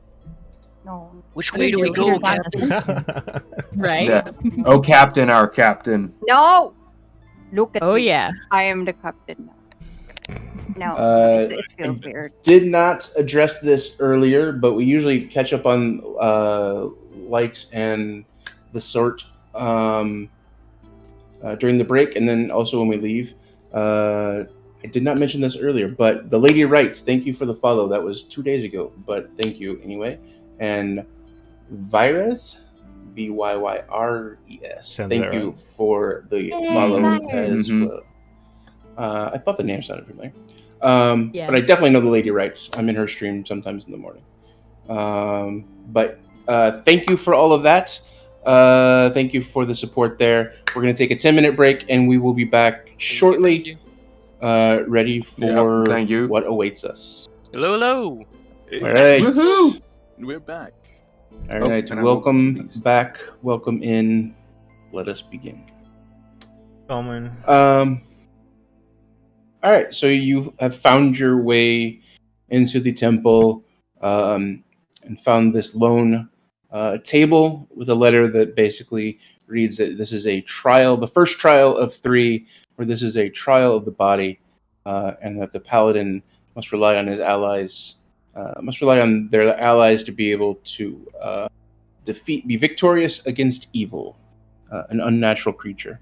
And you see the doors, the only way in and out besides the way that you came or the way very far in front of you is these doors to your left.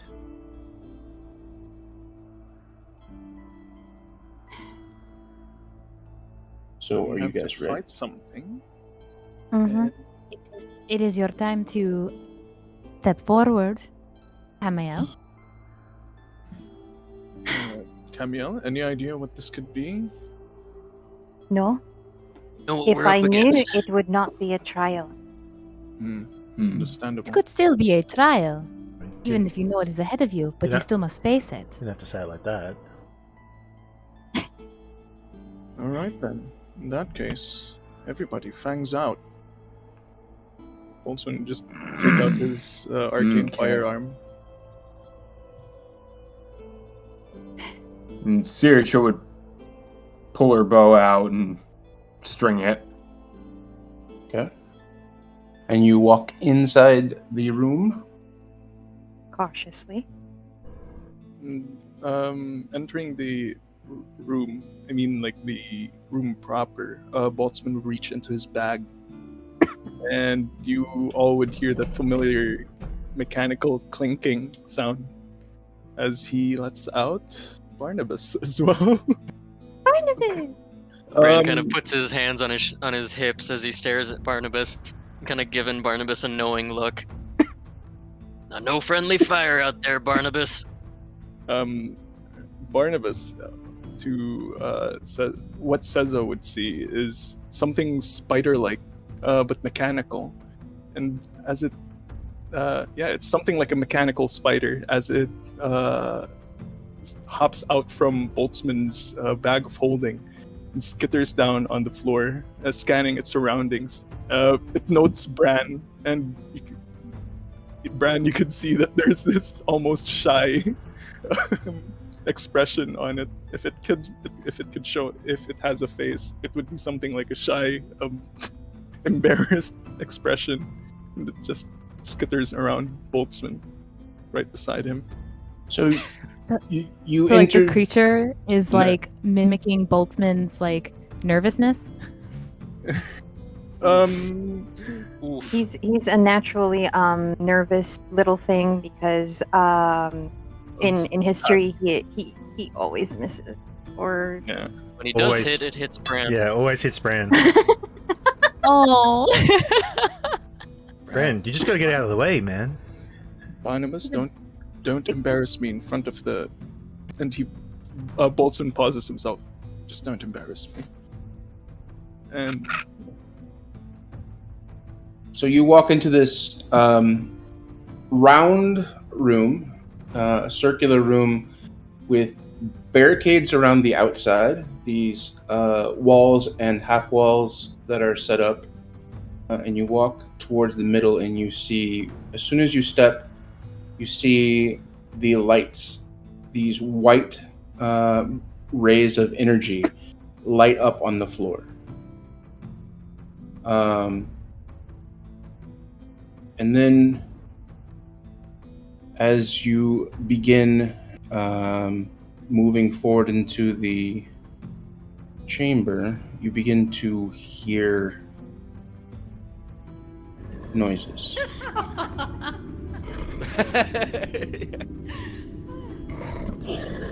Laughter.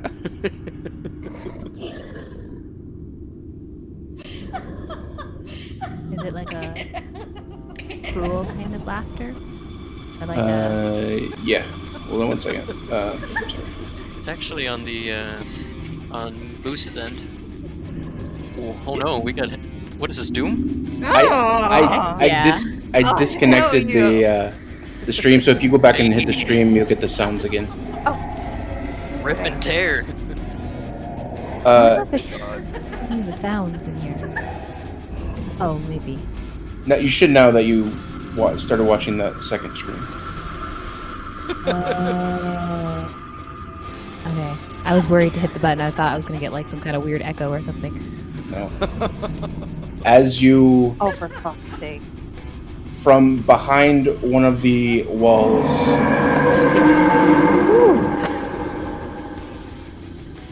you see a head pop out. You begin to hear the What? you see figure wearing a deep brown, oily, black stained hood cloak. Stands about 10 to 12 feet in height. His cloak hides much of his torso, and dangling just past the forearms, beneath the hood, you see a sagging open jaw, broken, sharp teeth, pale, dirty skin, weirdly twisted to look like some sort of horrifying mockery of a human face.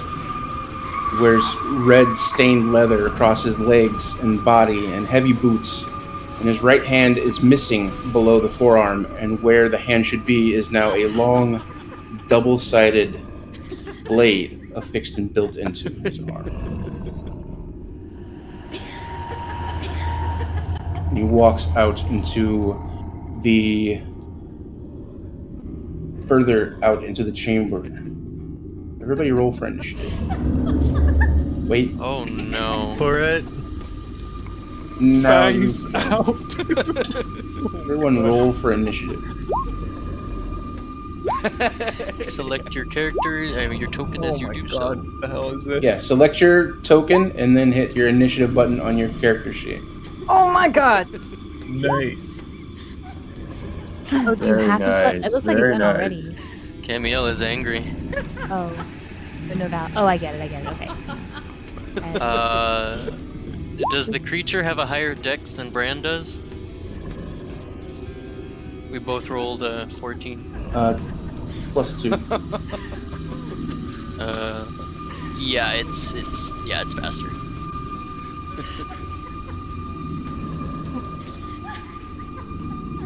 Congratulations, Leah. That was the fastest we've ever done initiative. Hey. I like this Beyond 20 thing. I've never used it before.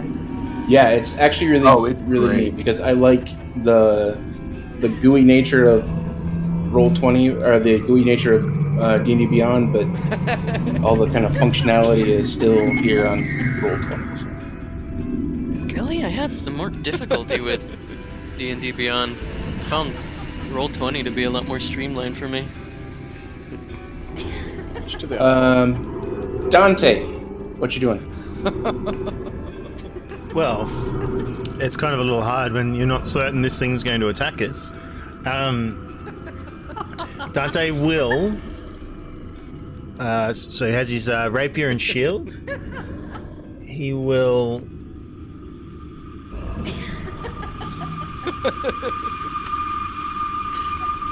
He'll move to there, and he'll do for his turn, he'll do a defensive action. So he'll put himself on the defensive, and any attacks against him will be at disadvantage. Okay. Make sure you reset your health. I thought I did. By 1. You move to there and take a defensive stance. Defensive stance, that's it. So yeah, any attacks against him will be at disadvantage. Okay. Camael, what you doing?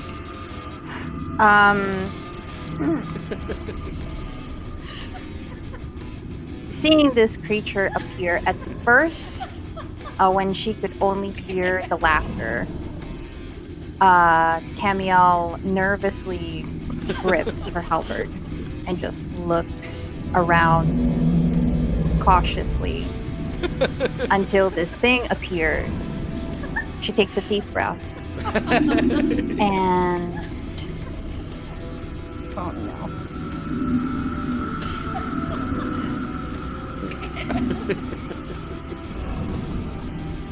See, just like Dante, I am unsure.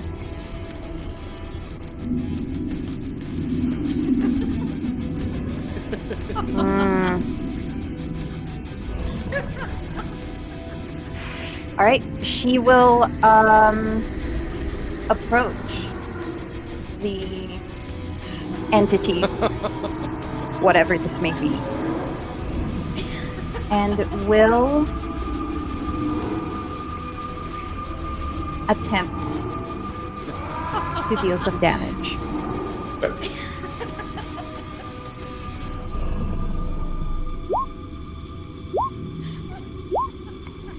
Oh, baby. Look at those. Yes. The first 2 hit. Okay. Rolling for damage. Holy crap, 16 doesn't hit. 16 does not hit. Plus That 2. is That was 13 damage. 13.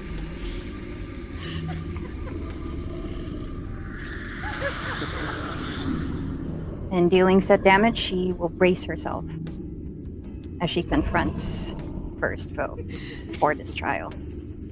As you jab your halberd into this much larger figure than you, not only do you have a slight flashback of Al-ren and his opposing size to you, very similar in stature, but as you jab with your halberd, you notice that the cut that it makes with the end of your halberd begins to shift and change when you pull it back.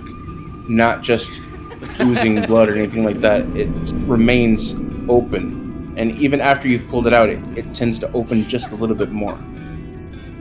Huh. Does the rest of the party see this? You would probably be the only one. Dante, roll a perception check since you're around and paying attention, but see if you focus on that. Yep, you would see that. Okay. That's weird. You hear Dante mutter to himself. Alright. Anything else, Camael? No. She's startled, but she braces herself. She's standing her ground, and I end my turn. Ceza. What would you like? Okay. Seeing the paladin approach, I was watching her, like my eyes were on her, and I was watching her approach, to which I smile when I see her move forward for this trial. And I bound up. Well, I guess it depends on how fast I can move. My speed is 45. Yep, and it's about 35 feet from you.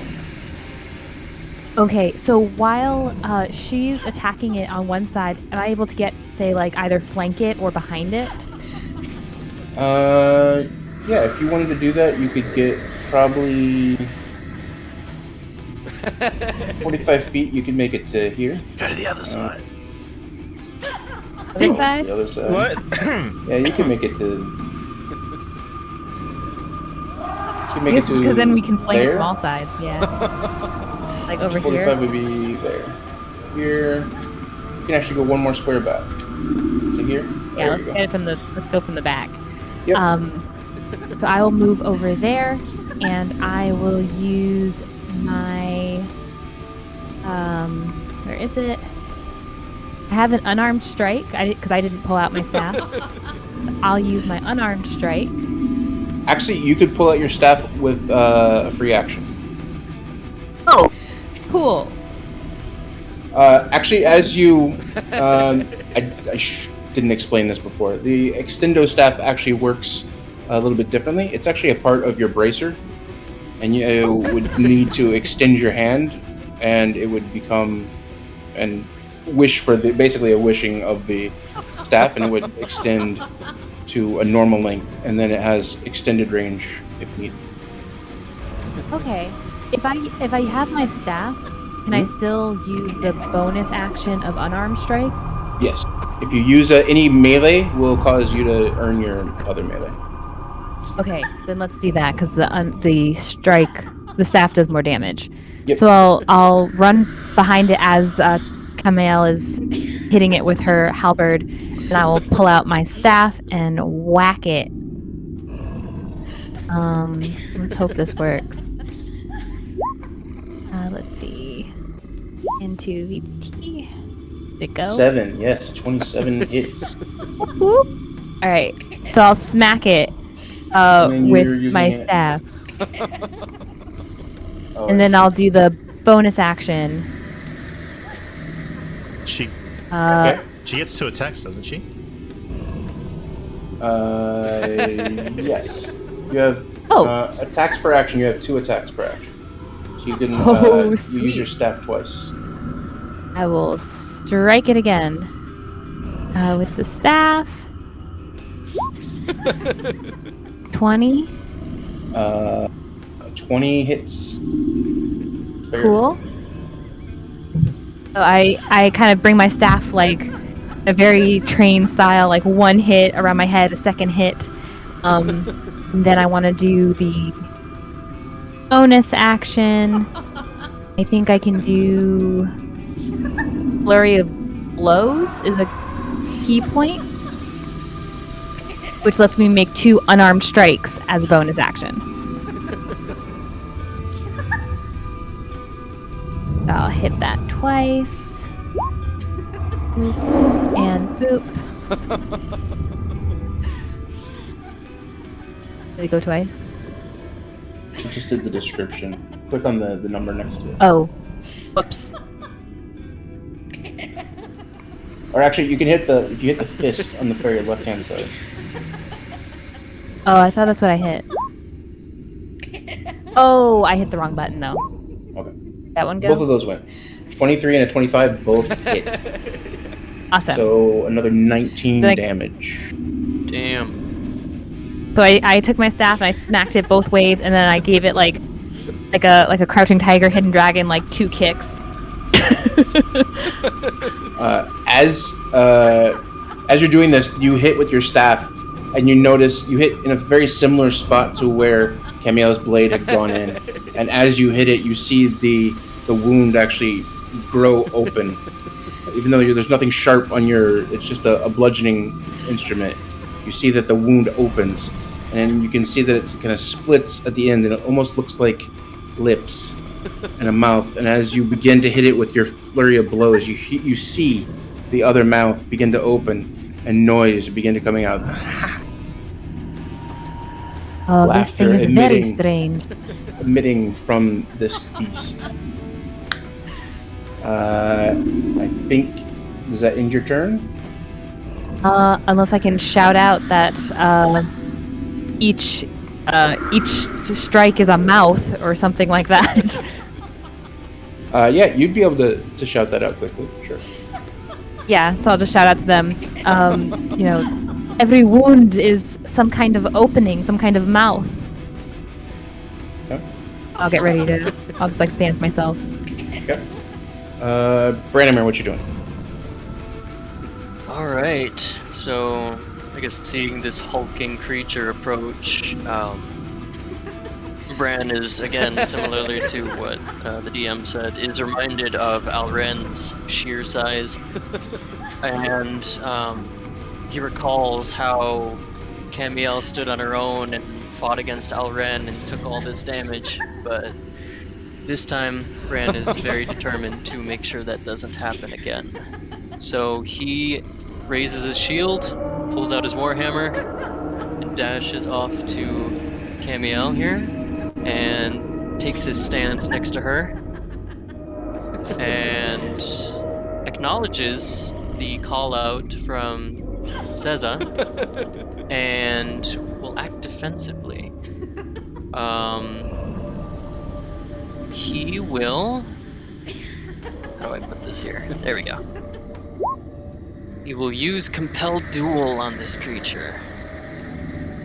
Seeing its massive and sheer size, he'll try to direct the creature's attention to himself, rather than the group that is slowly bunching up against it. So that is a Wisdom saving throw. Okay. Get that.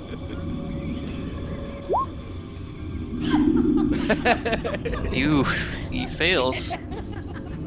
Okay. Disadvantage on attack rolls, creature other than you. Each time it attempts to make 30 feet away from you. Okay. So it needs to. Basically, it needs to be. Okay, it's trying to hit you, correct? Yeah, its focus should be to attack Bran. It can attack other people, but it will be at disadvantage. Okay. And as he does this, little arcs of green energy kind of flit in Bran's eyes as he kind of mumbles, "Eyes on me." And as his bonus action, he will also summon his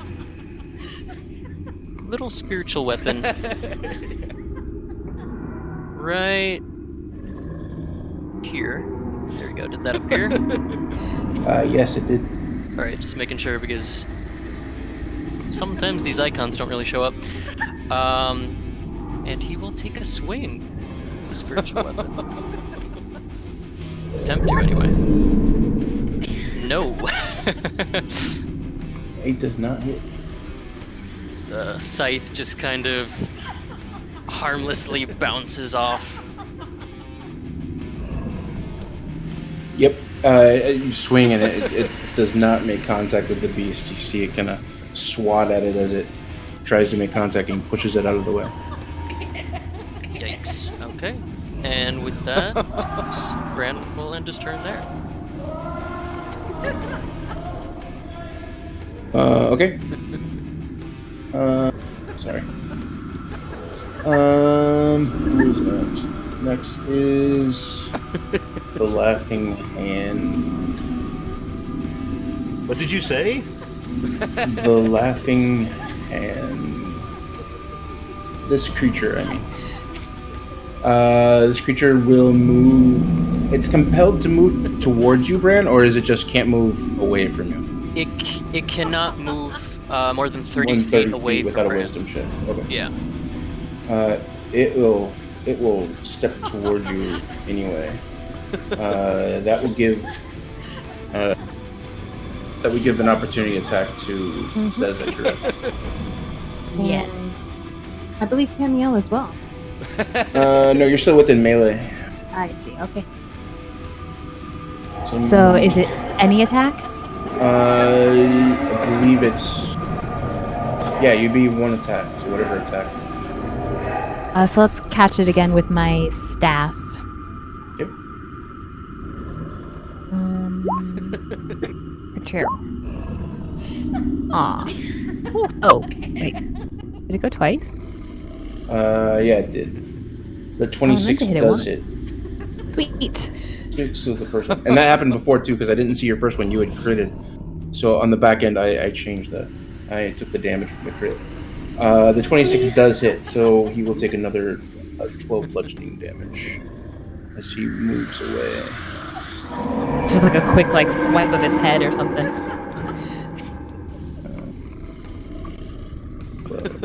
Okay. Does this on ham? Yeah.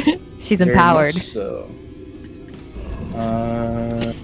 Beast will make 3 attacks. 1 with his fist and then 2 with his sword. So the fist will go towards Branimir. All right. Go for it. Excuse me, sorry. Oh my goodness. Oof, that definitely hits.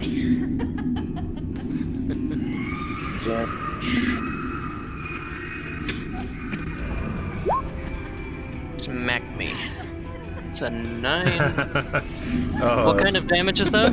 that's lucky. That is bludgeoning damage. Alright, so it's 6. And then it Thank will God for heavy armor, master. take his other arm, one that is now fully a blade, and take 2 swings at Camael. At disadvantage. Yeah.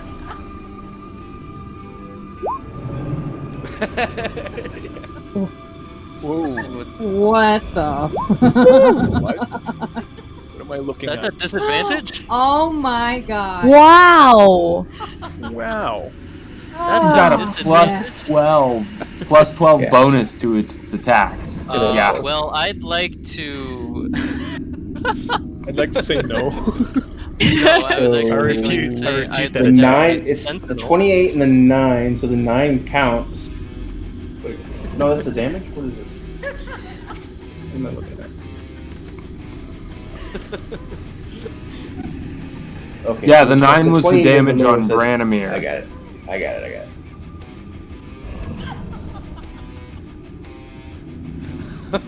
Oh, I see. Sorry.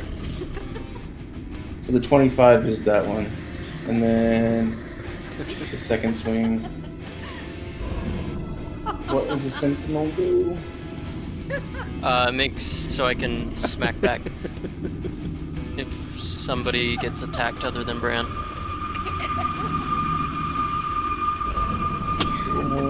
Disadvantage. Jesus Christ! Christ! That's a disadvantage, ladies and gentlemen. Well, if I Wow. didn't die in the hands of a dragon, I will die right here, ladies and gentlemen. Thank you very much. This is what you get for spreading nasty rumors about beating up dragons. It wasn't me. It was Dante. I don't First one know hits for what 20. you're talking about. This has nothing to do with the dragon. 20 damage? What is that? 20 damage. Second one is 25 damage. Jesus Christ! Holy crap! Now, that's not nice. That's not right. It's just not cricket. We have a healer in the party. Oh, wait. Yeah. I am the heals. Got Is you, an 18 fam. hit? 18 misses. Just misses. Oh my god! Ow. This is gonna be fun. This is Oh, yeah.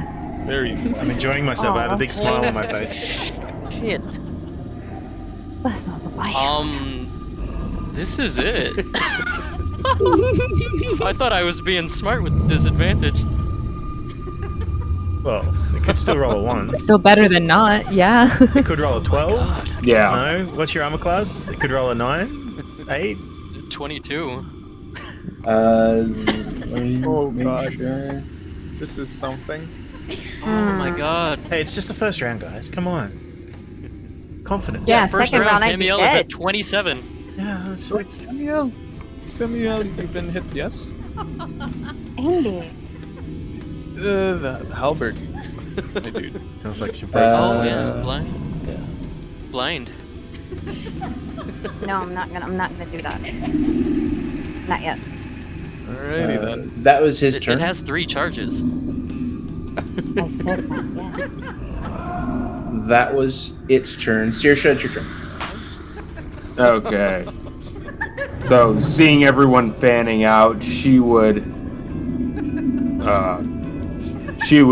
say to Boltzmann, "You go to the left behind Bran," and then she would begin. I thought she would walk over to here to give herself a clear line of sight.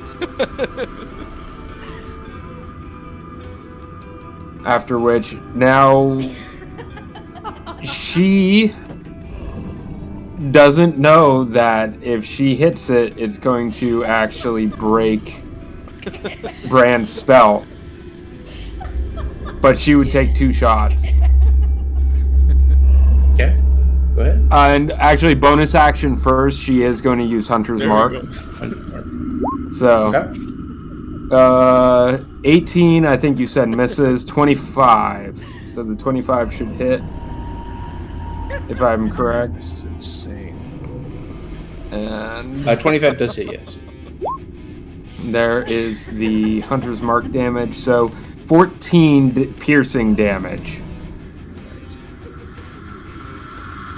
On That the is... 18 does not hit. Yeah, that's what I was 25 pretty does. sure. Yeah, I was pretty Okay. sure that was the So case. just the one. Yeah, so, 8 okay, plus the that's all. Hunter's Mark. Okay. Yep. And that is the end of her turn then. Because that's all I can do. As another arrow goes in, you hear, you see where the arrow impacts on the body. You see the wound kind of close around it, and then open. And you see the arrow drop to the floor, and what was the wound is now a mouth again, begins laughing. And the more mouths that are there, the louder that this chorus of laughter surrounds you and envelops this entire room.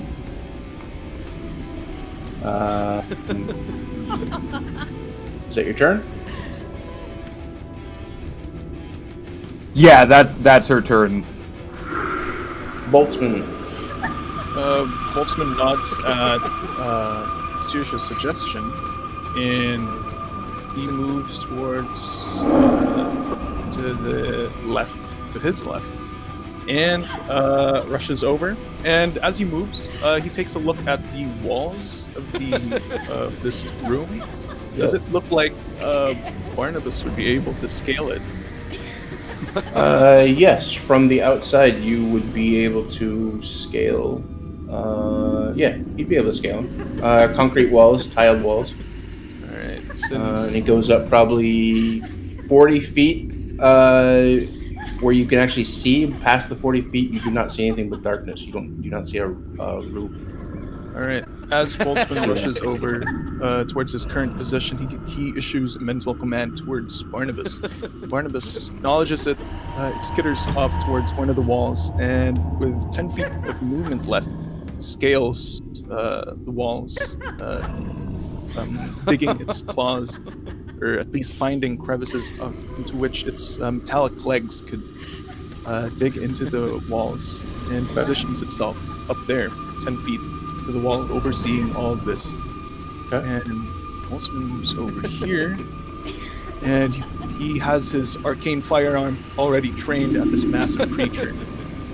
And taking aim, he squeezes the trigger and launching a bolt of fire. Please let it hit. Goodness. And 22. 22 hits. Yes. Going for damage. That is a total of 17 damage. Oh, baby. Oh, baby. As the bolt of flame races towards the target. Oh, what happens?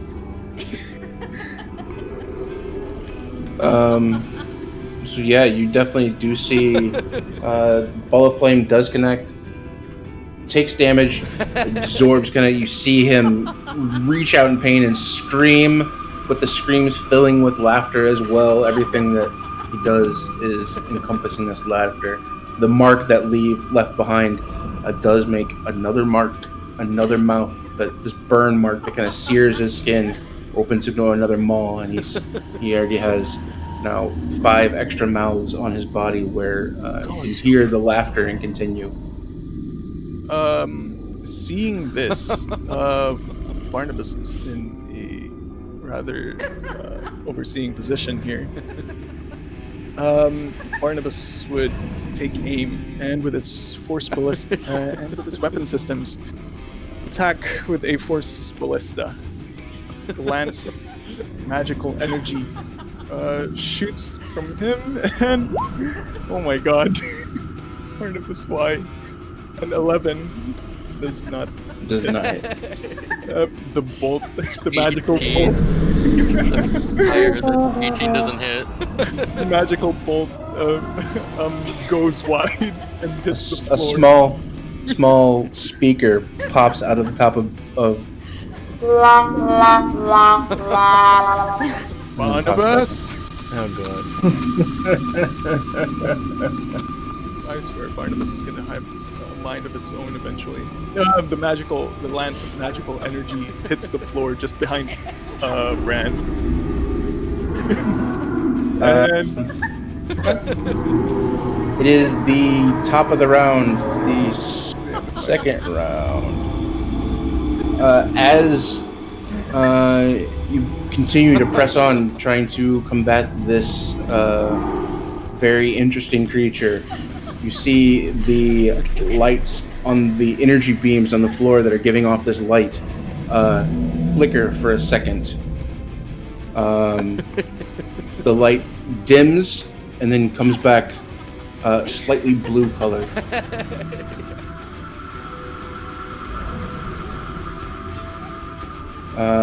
It is Dante's turn. Uh-huh. Make a wisdom saving throw. DC of My most favored wisdom saving throw. Please say 10. DC 17. Fails.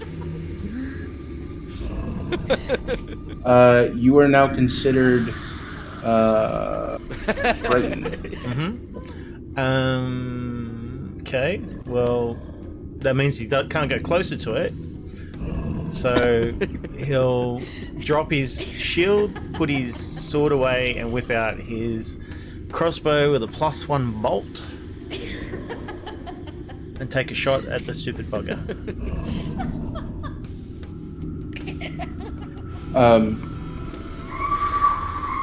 Okay, take a shot. I should have explained that a little better. So as it's what you do is when you go to move and you try to step forward and you are stopped instantly. You overrun in your head as being filled by this laughter, continuously to kind of pound around in your head until you just cannot be forced to move forward. You are now scared and frightened of it. So it gets worse as I tried to go forward. As you go forward, yeah, you are now frightened and your movement is 0 And because of this laughter that's filling your head. Okay, and sort of like as he stops, that sort of, even though he's still scared, it's not like pounding into him, so to speak. No, there's no damage or anything like that. It is simply that you are now frightened of the creature and cannot move. Yep. So he should still be able to take his ranged attack against it, unless he like that ends his turn. No. Alright. So yeah, shaking, like he'll one of his personality traits is like he'll stare down a hellhound without flinching. Though at the moment he's rocked to his very core, he'll sort of suck it up a bit, enough to draw out his crossbow and take a shot. Okay. Does a 20 hit? Is it just a heavy crossbow, or what is it? So it's a light crossbow with a +1 magical bolt that Boltzmann bought him a while back. Okay. That was a very long time. A very long time ago. He doesn't use his crossbow that often. Does a 20 hit? A 20 does hit. You load up the crossbow and you raise it to fire, and as you fire, the arrow continues forward.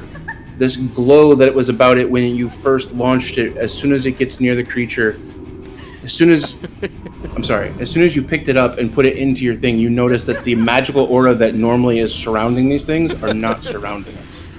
you fire the bolt, and it does make contact, and it does do damage. Yep.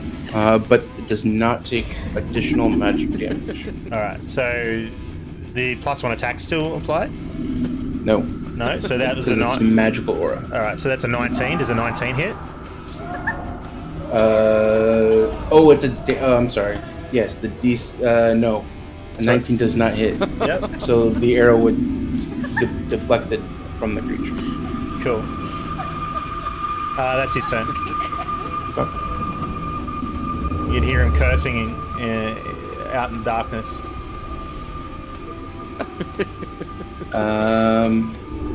Camael, what are you doing? The moment that this creature attacked her, Actually, before you do anything, I'm sorry. Mhm. Roll a wisdom saving throw. oh fuck yeah, I love those. Wisdom. Oh, wisdom saving throw. Oh, baby. Everyone's got a skill. Oh, fuck yeah. 9. So as you go to, you don't plan on moving, but you feel this frightenedness of this creature. You are no longer able to move if you wished, but you can continue your attacks, melee attacks, if you wish. But I cannot move away. You cannot move away. Oh, Jesus. Well, that blows. That blows. Fuck. Well, okay. Change of plan. Actually, when this thing attacked her, it was overwhelming. She has never been hit so hard, even against Al-ren. Not only that, it's also the laughter, the constant laughter. When she had stepped in, it seems to bother her a lot more. But she's trying her best to ignore it, and now she's frightened, which is even worse. So she cannot move away. The only thing that she can do at this juncture is to lay on hands on herself. She needs to heal. She's not doing so well right now. Okay. And she will. You Yes. take the. You do your you do your normal control to be able to activate your power. You put your hands on yourself, and this normally white energy that you feel and see does not take place. Oh my god. I'm sorry? It does not take place. The magic that you tried to do does not happen. It does extend. It does take your spell slot like you used it, but it does not happen. The effect does not happen. It's actually not a spell slot. Oh, it's just ability. Still magical It's a though. pool. So Like Yeah, it's still Oh, magical. okay. Regardless, Yeah. it's still a magical effect. Yep. So you can see Camael kind of put her hand on her chest, and she's waiting for something and waiting and waiting, and nothing happens, and it hits her. Like, this could be it. This could be it for her. And so, is it, I would like to make an investigation, in the room, but knowing that my investigation is a -1, she would like to call out to Boltzmann to do so. Is she able to do so? You're able to call something out, sure. Yeah, she will be able. She will call out to Boltzmann, saying, "This approach is not. It doesn't feel right. Boltzmann, can you find anything in this room that could possibly help us?" Boltzmann nods, and in his next turn, he will immediately look for something. All right. My turn. Okay. Seza.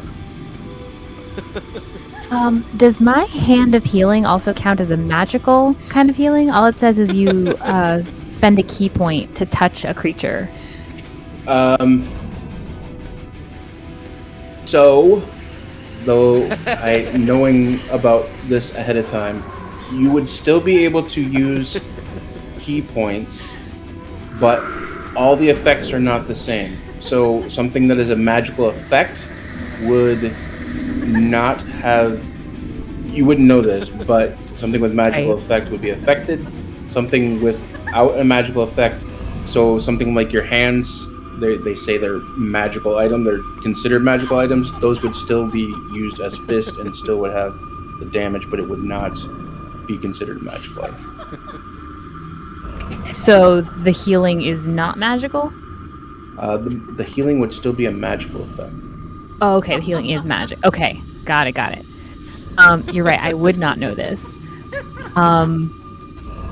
So I think in her mind, as far as she's concerned, the paladin has been grievously injured by this thing, and she still thinks that she is being quite capable against it.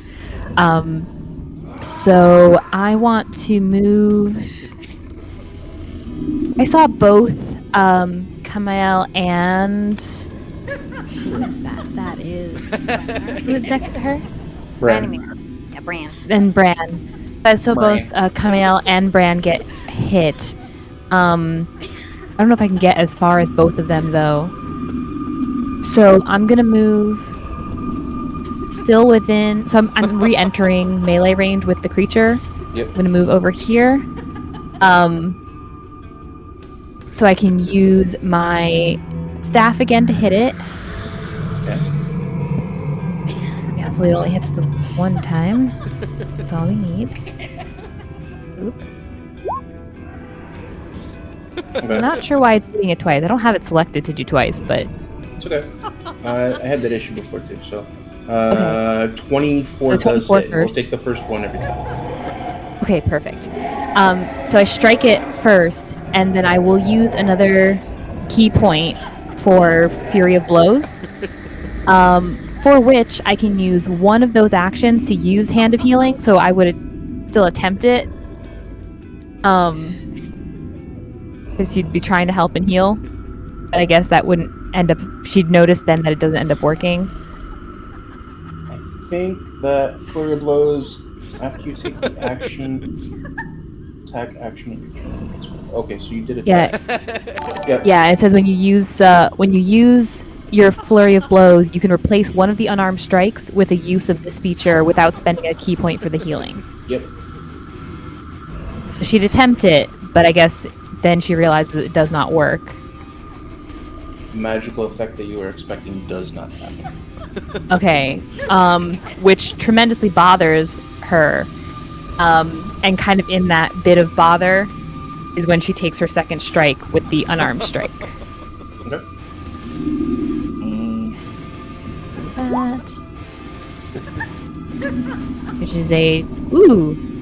Crits. That's a nat 20. Crit. Jesus. Nice. Says is on a mission. Ungodly beast, and she strikes it. Okay. So yeah, you definitely after your staff hits, you drop your other arm and do another flurry of blows, uppercutting it, and where it lands, your hand lands into it, and you can feel as soon as you stays there, even for just a moment, your hand is enveloped, and you can actually feel teeth start surrounding your hand, and you have to pull back your hand to be able to fight, with force to be able to keep it from being enveloped. I missed this. It's my fault, so I'm going to let you keep the movement because again, it's my fault, not yours. Roll a wisdom check. Yes. You were Oh, within a right, certain because I was range. going to have to... Okay, yeah. Because I actually have a thing for that. Had advantage, doesn't she, Camael? Because of your aura? She's next to you. No, it would be before she moved. Before she moved, I should have Yeah. made her do it at the start of her turn. Yeah. She was too far. How do I do the Do, wisdom? Do I just hover over wisdom? No, there's a check for it. In saving the throw. top box where it says saving throws, it says strength PNZ. It's the top box. Okay, so wisdom saving throw? 14 fails. So you make your movement, and when you step to Camael, I'll say that, friend, right now you are now frightened. Oh, I Since would have failed it anyway. It was because you wouldn't have those attacks, but that was my fault, not yours. So we'll continue with your turn, and then you're frightened now. So you are now frightened. My Okay, fault, not sounds yours. No problem. I have a thing for this. I will not be frightened for long. Anything else you want to do? I don't think I have any more. Oh, wait, I have 2 actions. Yeah, you took one for your healing and one for your Oh, no. the So I staff. did the action. So the action was to attack with the staff the first time, and then I used a bonus action to do flurry of blows. So I didn't actually use a second action. Okay. So the second action, can that be my stillness of mind? You can use an action to end one effect on yourself that is causing you to be charmed or frightened. Let me look at that. Well, I think technically you only have one action, but if you attack, then you can make a second attack if you have more. Oh! It's one action. Oh, Yeah. yes. It's Yeah, Two you only attacks get per one action action is per two. turn. Got it. Hence Okay, the bonus sorry about that that. you action then bonus action. Gotcha. Okay, so I won't take the second attack anyway Right. because I would have been frightened. Correct. Okay, never mind then. Carry on. Like I said, you messaged me and you were talking about what you were going to play, and I suggested Monk, even though I've only seen it and I know that it's cool. Oh, it's super I've cool. never- I'm loving I've never It's really- played it or DM'd it, so all this is kind of new. No, it's for me. really funny too because I literally in Final Fantasy 14 I just started playing a monk character, so like this just fits really well. There we go. Nice. Bran, it is your turn. Please make a wisdom save. All right, at advantage, correct? Because of Because your of Camael's aura. No, it's only a +2. Oh, a +2. Just a plus. Mhm. Okay. All aura. right, gotcha. I Wisdom wish. save. By the gods. How do you like 23. that? Ooh, 25. Wow. That Yeah, you save. You take. You hear the laughter continuing to grow, and it encompasses your mind for a second, but you're able to shake it off. Continue forward, doing what you need to do, unaffected. All right. So shaking off this chorus of laughter, Bran will. Oh, this is difficult because I'm not sure what classifies it as. magical. Like, is it specifically healing? Is because Boltzmann's arcane firearm did damage, and that's considered magical. Oof. I'm not sure what this is going for here, but I'll still take the risk anyway. Maybe you Bran just will. can't heal. What was that? Maybe you just can't heal. Like it's a legit versus. Yeah. Well, regardless, Bran will quickly turn to Camael, who is immediately in danger, despite his compelled duel, which is also broken, by the way. So his concentration is freed. But what he will do instead is that, since Camael is already next to him, he will cast protection from evil and good on her. Okay. So again, you take a moment, focus on your arcane focus, and the glow and the green energy that you are used to encompassing that focus and then expanding out does not appear. My gods. Oh. So the slot is still expended, correct? Yep. Okay. Alright, I'll just mark that. Whew. Alright, that was a waste of a good action.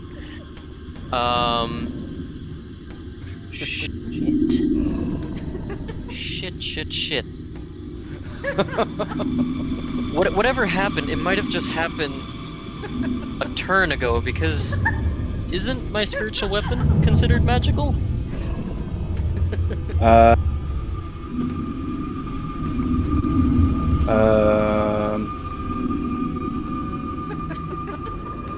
Yes, at the beginning of your turn, you would have seen it fail. Oh fuck! So my spiritual weapon is gone. Roll roll a 1d4. If it is a 1 or a 2, then the weapon is still there. Oof! Thank you. The weapon is still there. Oh my god! What is going on here? Okay. Well, still by that logic, I guess Bran will kind of see that his arcane focus is not conjuring what he wants, so he will quickly reach. I believe we discussed this before, that it is a bonus action to hand, or a free action to hand something to someone. Yes. Or to force feed someone something. A willing participant, yes. Oh, off. Camael, are you willing to accept? Accept my love.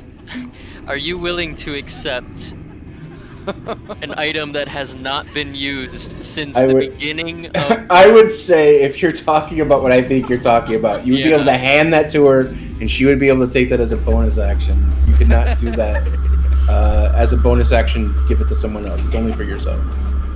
God damn it! Oh. I just hated that they're rooted right there. Damn. Because I just want Camael to get out of there. She can't handle another hit. And magic doesn't work, so... Oh my god.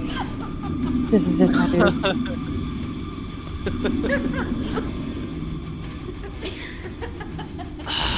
Okay, I'm gonna do something.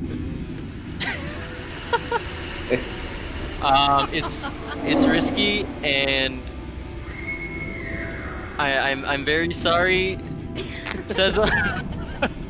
Oh my god, what is this? I'm really sorry, Seza. We're excited.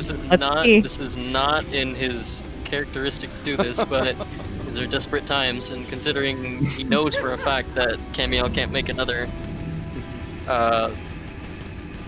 Oh no! I can take a hit. I haven't been Camael- hit yet. Camael physically cannot move. Nope. Herself. She physically cannot You move. could not do that, yes. And you used your action for protection of good and evil, or is that a bonus? Yeah, it's one action. You only have your bonus. Fucker. I was gonna physically pick up Camael and drag her away. She would not be no. willing to that. She could not help herself to do that. So it would take an action to grapple her to move her. Fuck. This is fuck, guys. Okay. I will. It's. No, I gotta stand next to her. I'm gonna use my bonus action to move the spiritual weapon again. And as soon as you move it, it disappears. Oh, it's an anti-magic field. Oh my god. Okay, I get it now. You see the energy and the magic and the spiritual weapon fade. Fizzle out as soon as it crosses the line underneath. I assume Seza and Camael were able to see this. And actually, Dante. Roll a perception check. Yeah, Saoirse. Boltzmann. I don't think Boltzmann, because we're all blocking. But Dante. Yeah, I'll give those three a perception check on just this real quick. Dante says it definitely sees it. Saoirse, I would say that you did not, but Dante did. Oh my god, my rolls. Yeah, And Camael did not see it. Saoirse is probably focused on this creature. But yeah, Seza and Dante, you both see this energy dissipate as soon as it crosses this energy. You don't see any barrier, but you do see that the line underneath your feet is where it crosses and just dissipates into thin air. That's unfortunate because we're in a room full of magic, anti-magic circles. Exactly. Right. No, I think it's. There has to be Where was something my? to No, this. where was my?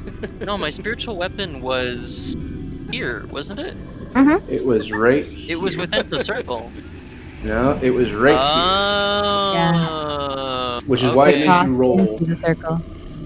Fuck, and I can't. I mean, It's you the rolled to see if what circles. side of the circle, what side of this shape, the space it was in. I see. Okay. What you Alright. doing, Branimir? You got a Alright. bonus action. You got your movement. Yeah, What yeah. you doing? Bran is gonna stand his ground next to Camael, and is that considered an action or a bonus action to like prepare for like You can a hit? hold an action, but you can't prepare the defense unless it's part of your class ability. No, it's not. Dog. Yeah, it's an Rogues and action. monks can do that kind of crap. Yeah, that's right. I'm not a rogue anymore. Okay, that's it. That's all he can fucking do. Jesus. Alright, boys, Wow. GG. All right. Well, can I taunt it? Sigipa, go ahead. Like- By the gods. Sorry, only the Filipinos Sorry. got that. But yeah, go ahead. Sorry, I just want to make sure that nobody dies. Okay. Babe, I just want to see if I can get it to attack Bran. just let Okay. What do you say to taunt it? I guess Bran's just gonna wave his arms in the air in front of it and just kind of direct its attention towards him. And Look up here! Look up here! I'm the bigger opponent. Fight me. Okay. Okay. It sees you. You see it kind of stretch out, fully extending its arm and its sword across its body. You see it take one swipe at each of you. It'll take one swipe with the sword at Seza, one swipe at Camael, and then a fist punch to Branimir. Shield of the Faithful considered a spell. Starting a personality game to go to here. It's more like I'm raising out my shield to block out. That's an ability that you Impose have. an arm, The a attack. shield, or some other to try to. No, that would just be. That's just a mechanical function. Okay, so yeah, I'll do that for Camael, so it's at disadvantage for her. Okay. We'll roll Ceza's first. Or roll the Ceza's first. Disadvantage. 22. Ouch. Holy crap. I think mine is an 18. Yeah. You take 20 damage as the sword just slices up. You go and you put your bracer out to try to stop it, kind of using it as a shield, but it slices through your abdomen. It cuts deeper than you were expecting. You'll take a swing of the fist. Branimir. Is it disadvantage on you too, or no? No, it's only Camael. Whoa, that doesn't hit. Oh my I god. rolled that at normal. Yeah. And then God. lastly, it will take one, recover and take one more jab with its sword arm into Camael. She will actually try to blind it this time. She can't take a hit right now. Okay. What are you using to blind it? Constant. Oh, is that a reaction? Oh god, oh god, oh god. Yeah, it's a reaction from my halberd. Yeah. A magical effect? Is it? Yes, it would be a magical effect. It's a Oh, magical well. effect. Dang it. GG. Bye guys. Oh no. Uh-oh. Oh no. 19. Damn. Reaches back and looking down on you, it tries to bring its sword directly down upon you. And you are able to move just out of the way, being able to kind of step actually closer to it. Just a step, moving the blade behind you as it kind of screams out and laughs this evil laugh and scream because of its it misses you completely in the hit. My God. It misses? It misses with a 19. It rolled a Oh my god. This thing hits. It's like a drop. That 21 just barely. Yeah, my AC is 18. Your AC, huh? Yeah. My AC is 18 right now. Oh, magical effect on the armor. But Bran did. No, Wait. it's 18. Is it I thought it always was- been 18? No, I It's thought it was always- 21 last week. No, 21 is for Brand. Yeah. Yeah, I was 21, then I got the upgrade and it's 18. 22. Oh, I apologize. I thought you were. I thought it was I thought, higher. I'm not gonna be cheating. I could have gotten away with it, but I'm not gonna do that. No, I have your AC as 21. What? How did my AC go down It's to on 18? your it's on your portrait. It must be. it You must be fat. adjusted Honey, your remember when you armor last Yeah. week. You adjusted Last it week? last week in the heat. You adjusted your armor. That's what I said last Yeah. time. You have a 21 AC because I wrote it down off. I have my own sheet. That's the Yeah. party stats. You have a 21 AC when full. Alright, got it. And as long as none of that's God. magical, Okay. how much I would knew I Brand's wasn't plus crazy. be for magical, Boltzmann? Brand's armor, both his plate mail and his shield, gives him a +1. So that's Yeah. a +2 total. So you're a 20, Brand. Oh, by the gods! Ouch. By the gods! When in the magical field, you're a 20. Does Camael have a bonus or no? No, right? You did her weapon, not her armor. So you were a 21. Camael now has a higher AC than Branimir. It's the end times. I apologize profusely for that. I completely Repent. forgotten. No, it's okay. Wait, how though? Huh? She has a 21 flat, and you have a 20 because you had a bonus on the shield and a bonus on the armor. But the thing is that I have a shield and plate armor. Camael only has plate armor. Yeah, plate armor. How does she naturally have more? Yeah, that's why I was assuming that 18 is the correct. 18 is the correct number? Yeah. It was 21 at one point because I remember looking at the sheets. Yeah. Oh, no. Hold on. It was a war. Like, I remember one of the spell. fights we were in the past. Her AC was at 21. Yeah. No, she has. Uh, I think she has 19 because she also has the fighting style defense, which Oh, adds- Oh yeah. right. Yeah. she has Yeah, 19. it's only a +2 when oh motherfucker. When she because she has a two-handed weapon. It's only when they wield the two-handed weapon. So she does. Wait. No, 20. wait. She has 21 because she's wielding a two-handed weapon and she has the defense fighting style. So naturally she has 18, but +3. So she Because does of have this- 21. Sure. Okay. Yeah, why especially it because says- those aren't magical bonuses. Yeah, that's why it says she has 18, but she actually has 21. 18 from the plate, +1 from the defense, and the +2 is from For- where? Yeah. So we'll say at this the- point 21, and then we'll move forward and we'll clear this up during the week next week. Make sure for next The time. fighting style that allows when you have a two-handed weapon. That's. Let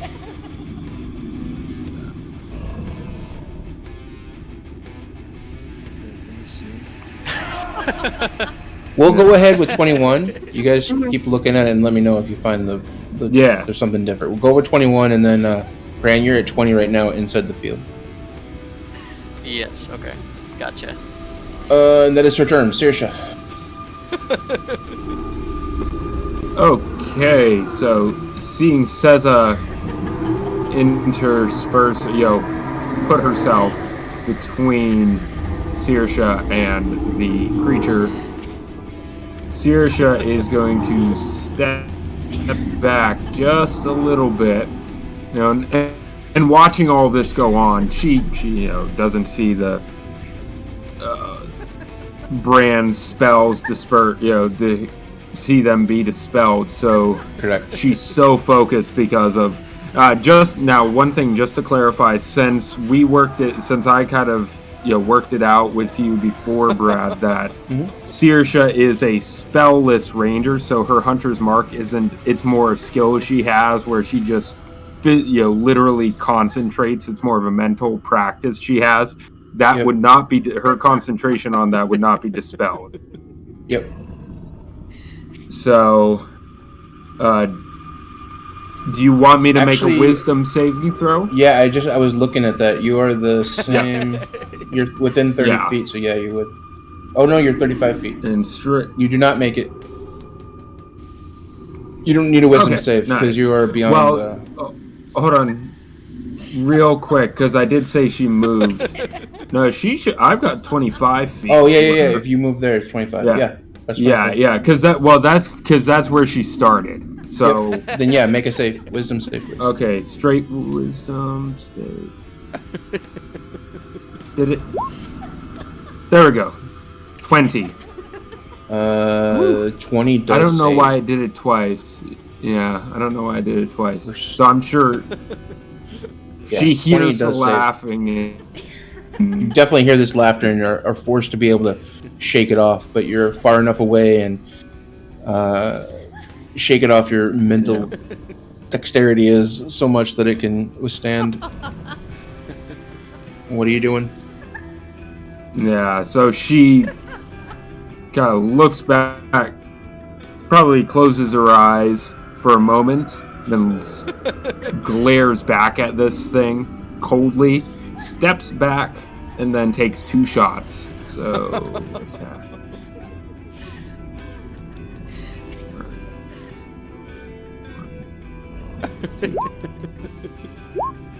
yeah. 18 and 12. Oh, crap. Yeah, and that. No. Both arrows fly crap. far from the target. Yeah. The one hitting the back wall. Still distracted. She's not afraid, but she was maybe feeling shaken by the laughter. And that is her turn. That's all she can do. So. Boltzmann, what are you doing? All right. So, assessing everything that's going on. The magic doesn't seem to be working. The previous attacks, the ranged attacks, they don't seem to be working as well. Looking around, Boltzmann would. Can he infer anything coming from this? Can he make a conclusion what is going on, or at least what the trial has anything to do with this? Roll a intellect check. I just want to do something. Can we just pause here to talk about brain blast? Exactly. This is a stressful Boltzmann brain environment. blast. This is a very stressful environment, my dudes. All right. I am willing to use an inspiration die on this in case I fail. Roll a intelligence check. 20. Intelligence 20. You do notice what's going on. So you notice that they're struggling. That they're going for heals, and nothing magical seems to be penetrating. You may or may not have seen the spiritual weapon and the dissolve effect that it had, knowing that you've seen this kind of technology before, and know that it is a anti-magic field that you are within. And that anti-magic field seem is coming from the creature.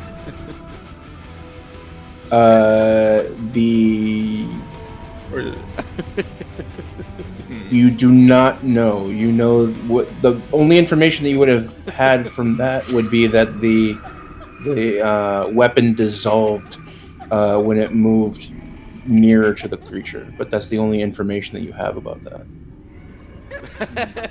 About where this thing exists. With a 20, I will say... Oh, that's a +1. Okay. A dirty 20. I'll also say that you remember at the beginning, after your turn, you remember... After taking your attack, you remember the floor changing and shifting colors, and there's now this blue hue, or originally it started as like more of a white hue. That's what you can extrapolate from that. Blue. Alright. Oh my god. I think I even have. Was that an action? Since it was just a figuring out, I'll say that it was not. Say it was not an action. That was just you figuring it out during. Oh my god. Brain. I'll say it was a free action. I'll say that was your free action.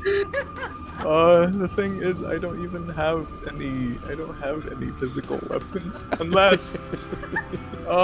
You know what? Boltzmann rummages into his bag, and I have no other weapon friends, and I will pull out the looted rifle from. I will pull out the looted rifle from what was his name? Roland. See if this works. Mr. R. Oh my god. By the gods. And there's this comically long rifle coming in from his rather unassuming bag. And he And wields for my next trick? for my next trick. And he pulls it out. By the gods. You have stats for that, right? Yes, I do. You All tell right. me it is a 2d8 plus. And remembering Roland's motions when he's trying to use it, and coupled with the a few nights worth of tinkering with it. Yep. He loads around into it, and please. He takes aim at the creature. No wait, before that, I might shoot Bran. Wait. I swear to God, Boltzmann. Why am I not moving? Alright, there we go. Adjusts himself. Somewhere along, just in line with Searshot. Takes aim and squeezes the trigger. Please. Oh my god. I'm sorry, guys. You fire, but the power behind this is like nothing that you've had Oh my before. God. This arcane firearm does not have nearly the recoil as this large weapon that you are holding, maybe not in the best position, and it fires and it shoots and it lands about in a wall about 5 feet above where the target would be. Come on! And as a bonus action, he does know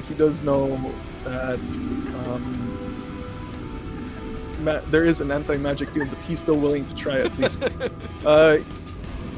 Please. As a bonus action. Yep. Oh my god, 13 does not hit as well. Oh my god, Oh we're my so... god, You- we're so... Bolt,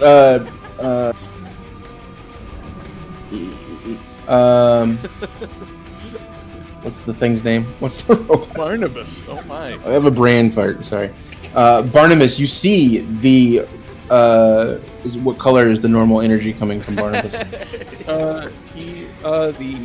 The bolt. It's Yes. something like almost white. So you see this white bolt, and as soon as it crosses this line right here, It disappeared. it disappears. It crosses this line right there. Yeah, we got it. The bolt dissipates and makes no contact. The major circle. I mean, It crosses this line right here. all right. Going to assume, and that's all right. I will call out- Question for you, Brad. Yep. Oh, sorry. Yeah, I will I'll let. Well, go on. no, I was gonna say you go ahead. Yeah, I'm gonna call that out. That the circles. They seem to be having. He's panicking. He's at the loss for The words. circles. The circles, the Anti-magic circles. circles. These are anti-magic circles. He's crying out. And yeah, You did see it cross this line, but it did dissipated when it crossed this line. the largest circle. Gods. Got it. All right. Saoirse, you were about to say something. I was actually just about to ask Brad if her passive perception of 15 would have allowed her to see that the bolt dissipate out of the corner of her eye. I'll say with him saying I think that, yeah, Boltzmann. Couple. Yeah, with Boltzmann yelling it out, I think that it's a moot point, moot question. You see the floor flicker again, and this time the whiteness fades and quickly turns to black. Everything around you is completely black. Oh gods. As in, like, the whole chamber as went dark? in The lights are out? Everything within that inner circle there is pitch black. Everyone in there is not able to see anything. Oh, I see. As in, like, a darkness spell? Or just with the lights going out? Oh my god. It kind of feels like we figured out one puzzle and then they changed the puzzle. But wait, there's more. Wait. Now you're blind. This is not yet my final form. Oh my god. Now you're blind and in an anti-magic circle with mouths eating you. Dante, what are you doing? Yeah. So was it? Dante, It's get out! so it's like a darkness spell.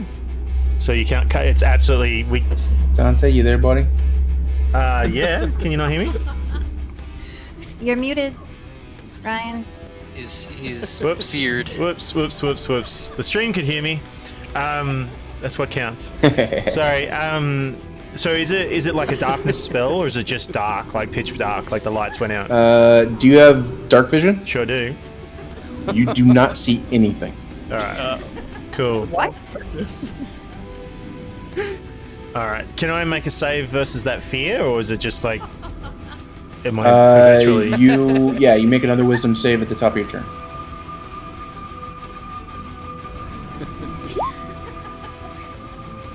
Does that pass? 18 saves. Yay! You shake your head and you feel the fear, the laughter dissipate in your brain. You are able to free yourself. You're able to move. And even though I have this as a square, Saoirse, you are able to see. Boltzmann, you're able to see, but you see this black line that goes around basically that same circle that you were in. I will call that out immediately. It's the major circle. That's On your turn, you will. Oh my All right. God. Shit! So would Dante be able to find his way, just from memory, towards the big creature? Do you think? Would that be something he'd be able to do? Towards the creature? Yeah. I will say roll an intelligence check. You're hurting me. With the DC, let's say 15, you'd be able to find the creature. You're hurting me. You do not find the creature. You move towards that direction, and you actually end up here. I don't want that. My god. You actually end up here. Like here? Yep. All right. He's actually pulled out his rapier though, Okay. and while he's doing that, he's sort of trying to poke ahead of him, like swing or like thrust around him. Okay. Trying to get a sense of the presence, because obviously this thing and the laughter. Does by any chance You can by any hear the chance- laughter. by any You can chance- hear the. Would he Yeah. get an advantage on that just because of the laughter coming from the creature? Echolocation. I will say that based on your intelligence check, for your first attack, you feel that you are near and you swipe out feeling nothing, but you now know the direction of the creature now because of the laughter that's still being emitted from this creature. All right. So whips out that new dagger that he found on top of the keg, and he will lash out with that again. And as he sort of does it, he tells everyone to fall back. Yeah. He calls out, it's like, Camael, Boltzmann, fall back, soldiers, sort of thing, and like sort of switching towards his training. So he just starts calling out, and he'll take a swipe. I'm assuming at disadvantage. Yeah, since you cannot see him, you only hear him. Damn, the 19 hit. Wow. 19, Damn. 19 is the AC. You hit. Yep. Roll for damage. Kind of wish we could move Dante. You can move, mate. You can move. Oh man. Well, yeah. Yeah, you could try dragging That's Camael. exactly what I'm gonna do.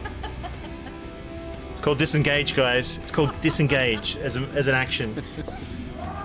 You slam the dagger into the side of this creature, and as you do, you as well, you feel the wound kind of almost envelop your hand, enveloping almost all of the dagger, and you have to be able to physically pull your hand back and out. And you actually feel teeth scrape against your hand as you do so. Yeah, it's Dante. As he hits again, he just calls out, "Disengage! Fall back!" And sort of just grits his teeth. You would get the piercing damage, but you would not get the sneak attack damage. Yep, so it's just 7. Yep. Is that a +1? Sorry? The piercing, the +1? Yeah, there's a +1 Okay. damage on the I got you. on the attack there, or it should Yeah. be.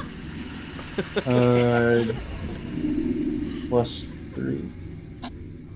Actually, no, that's actually sorry. I must not add it to the damage. So 1d that's +3, that's so actually it's- 8. it's That's 8. actually Yep. 8. Yeah. Excuse me. There we go.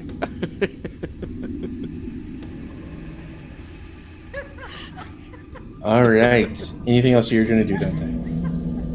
Well, how far did I move again? Was that only 20? That was actually only 20, wasn't it? You were here. Yeah. Yeah. Ah, he'll stumble back 10 feet. Wait. You were here and you went to there. Oh, First, that's and right. then over 15. 20, 25. So he'll fall. Oh, that's the wrong one. What's going on? He'll fall back to there. So he's still within range of the creature. And as you're standing this, you notice, part of your face kind of slips out of this darkness, and you can see the edge of basically this round cloud of darkness that's been put up. And you are half in, half out at this point. Just kind of hear him go, that's a shame. Okay, Camael, what are you doing? Yeah, boy, I'm dying. Wisdom. Roll a wisdom Yeah, saving wisdom throw. saving. Come on. Please, Come 16. on. Please, Please, for the 16. love of God. Please! Ah, Jesus. 13 does not pass his DC. she So you are still attacked, frightened. right? You can still attack. You just do not have movement. You are frozen in place from fear of this creature. Okay. It is dark. So. Yeah, you see nothing. At this point,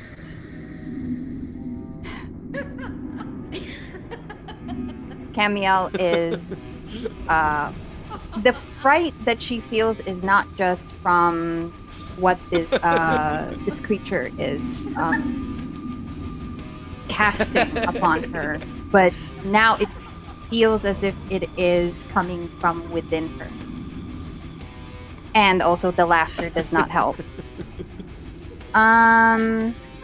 So what she's going to do in this darkness, and hopefully it works. She is Radiant Soul. No, that's You go to it. You go and you notice that the magic that you feel it coursing through you once again. oh. Oh, thank God.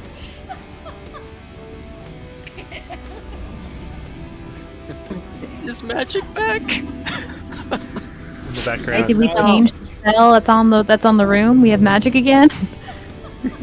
Are the lights back on? You're in total darkness, With Radiant Glow, but you go to make that spell and you feel the difference. You feel this radiant energy kind of bubbling within you. Oh my god. I'll take this trade. So Radiant Soul, she now has 4 wings. She is glowing. Can her companions, Branimir and Seza. Seza. Oh my God, I'm so sorry. Seza, can they see? No. With her What? Every light in this darkness, when your wings kind of flare up, and as they're wide enough that they actually come in contact with Branimir and with Seza, and as they make contact, they see the edge, the outline of these wings, but they do not give off light. All light is absorbed into this magical darkness. The glow that you normally see that would fill this room completely is completely taken away. Okay. Correct me if I'm wrong. Radiant Soul is it is a It's a character. it's a racial. racial yeah. trait, but it is magical effect. Oh gods. Right. Okay. She can still attack, correct? You? I believe so. We've done that in the past. Yeah. Oh no. Oh.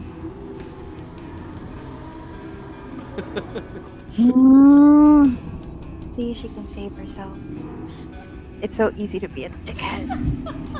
But she's not gonna do that. Instead she is she's gonna stand and fight. So, can she see the creature? That is my final question. Can she see the creature in front of her? You do not see the creature in front of you. You see only blackness. Okay, so if she tries to attack, it will be at disadvantage? Yes.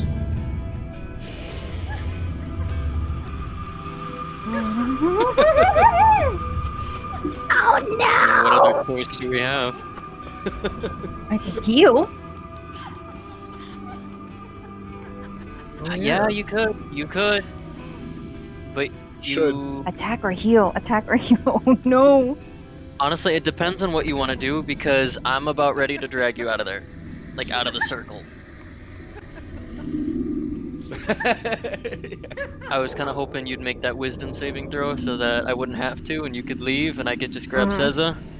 I was actually kind of hoping Dante would grab Seza. Dante can't see Seza. I know. What you guys that doing? Was before Can't see, we bro. had the darkness. What you doing? It means Oh, no. says is a monk. She can take care of herself. Okay. Camael, at this point, Not wrong. She's a grown woman, man. She's a strong, independent woman. I think the smartest thing to do right now is to heal. Lay on hands. Camael will lay on hands on herself.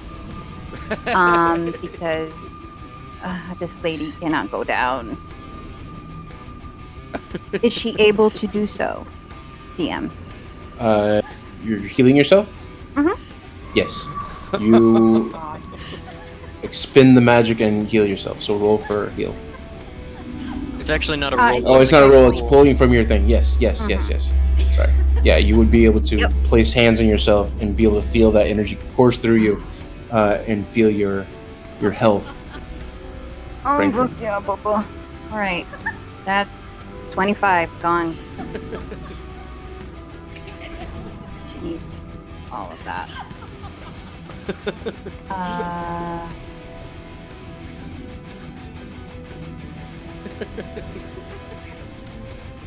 And I don't think there's anything else that she can do at this point. So, I think if there is one more thing that she can say, is that she will try to tell Branimir and Seza to escape the circle at the very least.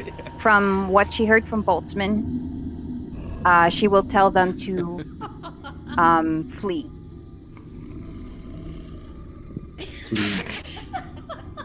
Like how you give orders around here. I'm the She is the captain, leader. remember? She's the captain. I do recall him being the leader. Look up the note. And with that, I end my turn. Okay. Says, what you doing? First things first, I think I'm doing a wisdom saving throw. Yes, wisdom saving throw. I am a bad DM. Go Excellent. ahead. Nah, you good. I was just trying to figure out what I was doing, and that was all entirely based on this number. 22, Hey, 22 I saves. accept it. You Nat Whoa. 20. shake off that that laughter that's still pouring out in this darkness. You're able to shake it off now, not having eye contact, and you are unfrightened. You are able to move. You laugh like my little brother as he sits in mud. I'm not scared of you. And then I'm going to. So I have. Oh boy. I was honestly expecting to fail that roll. So now I need to figure out what I'm doing. I'm going to use my. Let's see. So it's still dark is the problem. So hitting Yep. him is going to be a problem. You knew where he was, and you can swing in that direction at disadvantage. But you don't know if anything's happened. Right. And I don't know. I don't think Camael mentioned, like, hey, I could heal myself. So I don't think I know. Oh no, she doesn't know that. Camael never Okay. mentioned So I'm going to use, where's not my bonus action, my regular action. Oh no, because I'm not frightened anymore. Cool. So I will use the action to, let's see. That's a bonus action. Okay, so I'm going to use the action to disengage, as I have at least a sense of where it is. Okay. And I want to, from where I was before, I was on this other side of it, If but you I wanted knew to- where. If you wanted to, you could use a key point to disengage as a bonus action and still have your action. If you wanted to. I didn't know if I was allowed to do a bonus action first. Yeah. It's Okay, then yeah, that's definitely what I whatever want you'd to like. Yep. do. Take off one of those I don't key think I what I points. want to do. Yeah, man, key points are great. So let's use the key point. I think it's the fourth one I've used now. I'm trying to keep track. So I think that's the fourth one I used. I use a key point to disengage. Then I'm going to use it also makes my jump movement doubled. Yes. I don't know if that's lets me go further than it would to just run. If you were jumping over something, you couldn't just like jump in the middle of the room. It would be jump distance, probably up. Meaning what it's trying to do, or up or over an obstacle. Well, I want to get out of the circle, and my frame of reference is where I was standing last to hit it was right on the edge of the circle, which I know is directly across from it. Can I get across from it with my either jump or movement? Your movement is 45, so from Yeah. here you'd be able to get out of the circle going this way. Just with just a disengage, you'd be able to go on this side. Would I be allowed to go? Like, would I know where to go because it's complete darkness right now? Roll intelligence. If that's what you're gonna do, we'll do that, and then roll an intelligence check, and I'll tell you where you end up. Okay, because that was my question. In that, like, my only frame of reference is I know what direction I moved to get from where I started, which was on the edge of the circle. That's the only edge I remember specifically. Yeah, we'll say Okay.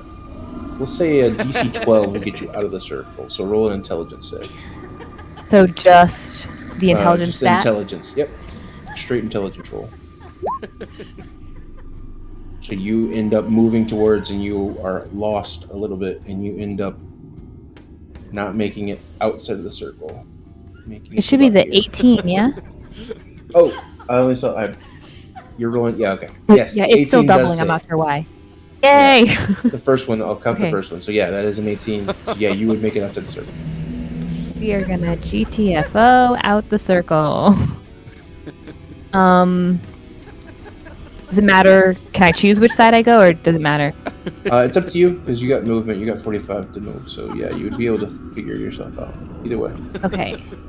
Let's move away from the creature. I'll move over here to the edge of the circle. Okay. Like as soon as I'm out, I'm like, oh, I can see again. Cool. You see half of Dante sticking out of the. Which kind of spooks me for a second. I'm like, oh. This wall of like just blackness, like Vanta black wall that he's halfway Vanta in and black. halfway out. Yep.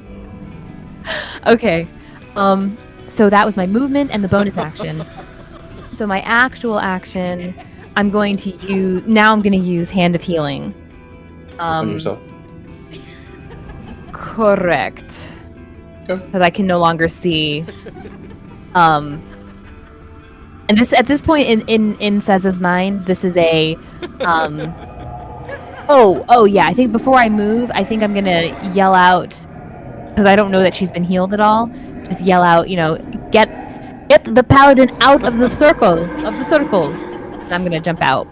I'm gonna use Hand of Healing and hope for the best. Oh, is this gonna do the bonus too? I don't know if this one's gonna add. Can I do this one? Oh. Hand of Healing. Oh, it's the same thing. Okay, cool. Did it? It came up a Wow. few times. Get it, girl. What does it do? Let's see. I thought it was a D6. 1d6 plus 2. So why did it do a 20? Huh. Let me try the other one. Hold on. I may have hit the wrong button. Does me it try matter this how one. many? Oh. This is a. Did I hit the button? Incident. Yeah. Hold on Oh one second. dear. Yeah, that seems like the right one. This is another hag incident. That's You interesting. guys jinxed No. us. You guys jinxed us at the Oh, start. no, One I key point, twice. touch a creature, Okay. restore Al-ren. a hit. Yeah, but to a roll of martial irons. Boltzmann and Brand at the start. So it's 1 plus 2 then, I guess. It's 1d6 plus 2. So I heal 3 damage. Yay.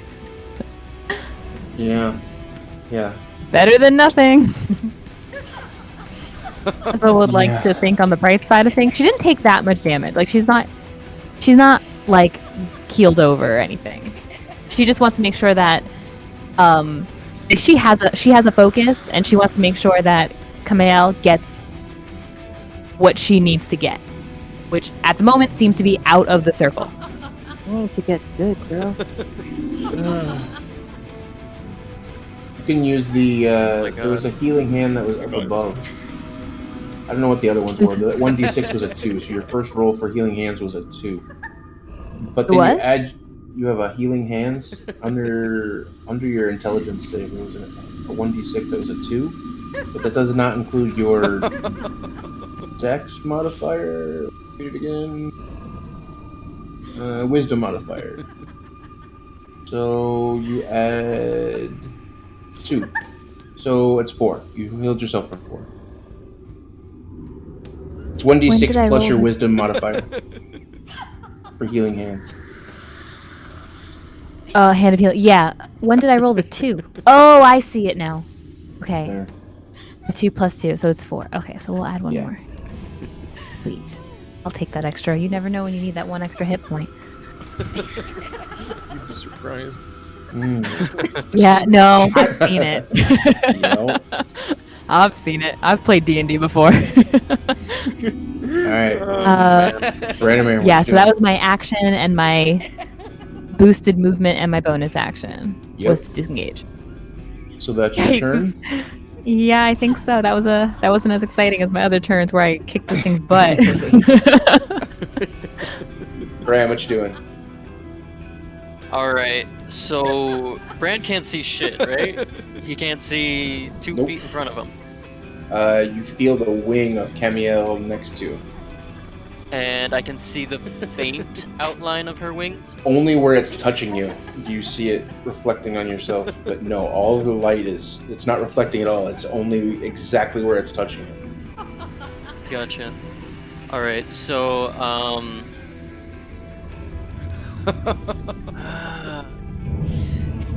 Bran could hear Dante's call out, right? And also Seza's call out. Yep. And finally Camiel's call out, which was basically to retreat. And judging the situation, Bran is just gonna like place his warhammer back on onto his back, and then he kind of mutters under his breath, "Like hell." And Bran will make an attempt to grapple Camiel so that he can physically drag her out of the circle. Okay. Make a strength check. Strength check, baby. Don't fail me now. Actually, it would be a contested strength test because she is not able to help you, so she has to stand her ground. So, Camiel, roll a strength check as well. Beat I my swear to 23. God, if this is gonna give me like a nat, I'm gonna be so mad. Hey, Camiel, Stubborn. Wait, that's Say insane. no. Oh. No, because There we she go. can't. She physically can't move. Yeah, because she's Does feared. that Oh. So I still have count? to physically drag her. Is that good? Yeah, that's good. You got a 15, which is less than his 23, so he is able to grapple you. Now use his movement. Use half your speed to be able to move her out. You and her out. So if So you have that would 30, you'd be be- able to get 15 feet. Okay. So would she be like on my shoulder? So technically our icons would be in the same circle, or She would be what's- adjacent circle. You're grabbing her and moving her. Okay. Behind me or in front of me? Either way, however you Okay. position it. I'll Both of see you will if take she's- an opportunity of attack from the Go laughing for it. hand. He will swing out with his sword. Actually, who is he swinging at? He'll swing at Camiel first, and then you. Okay.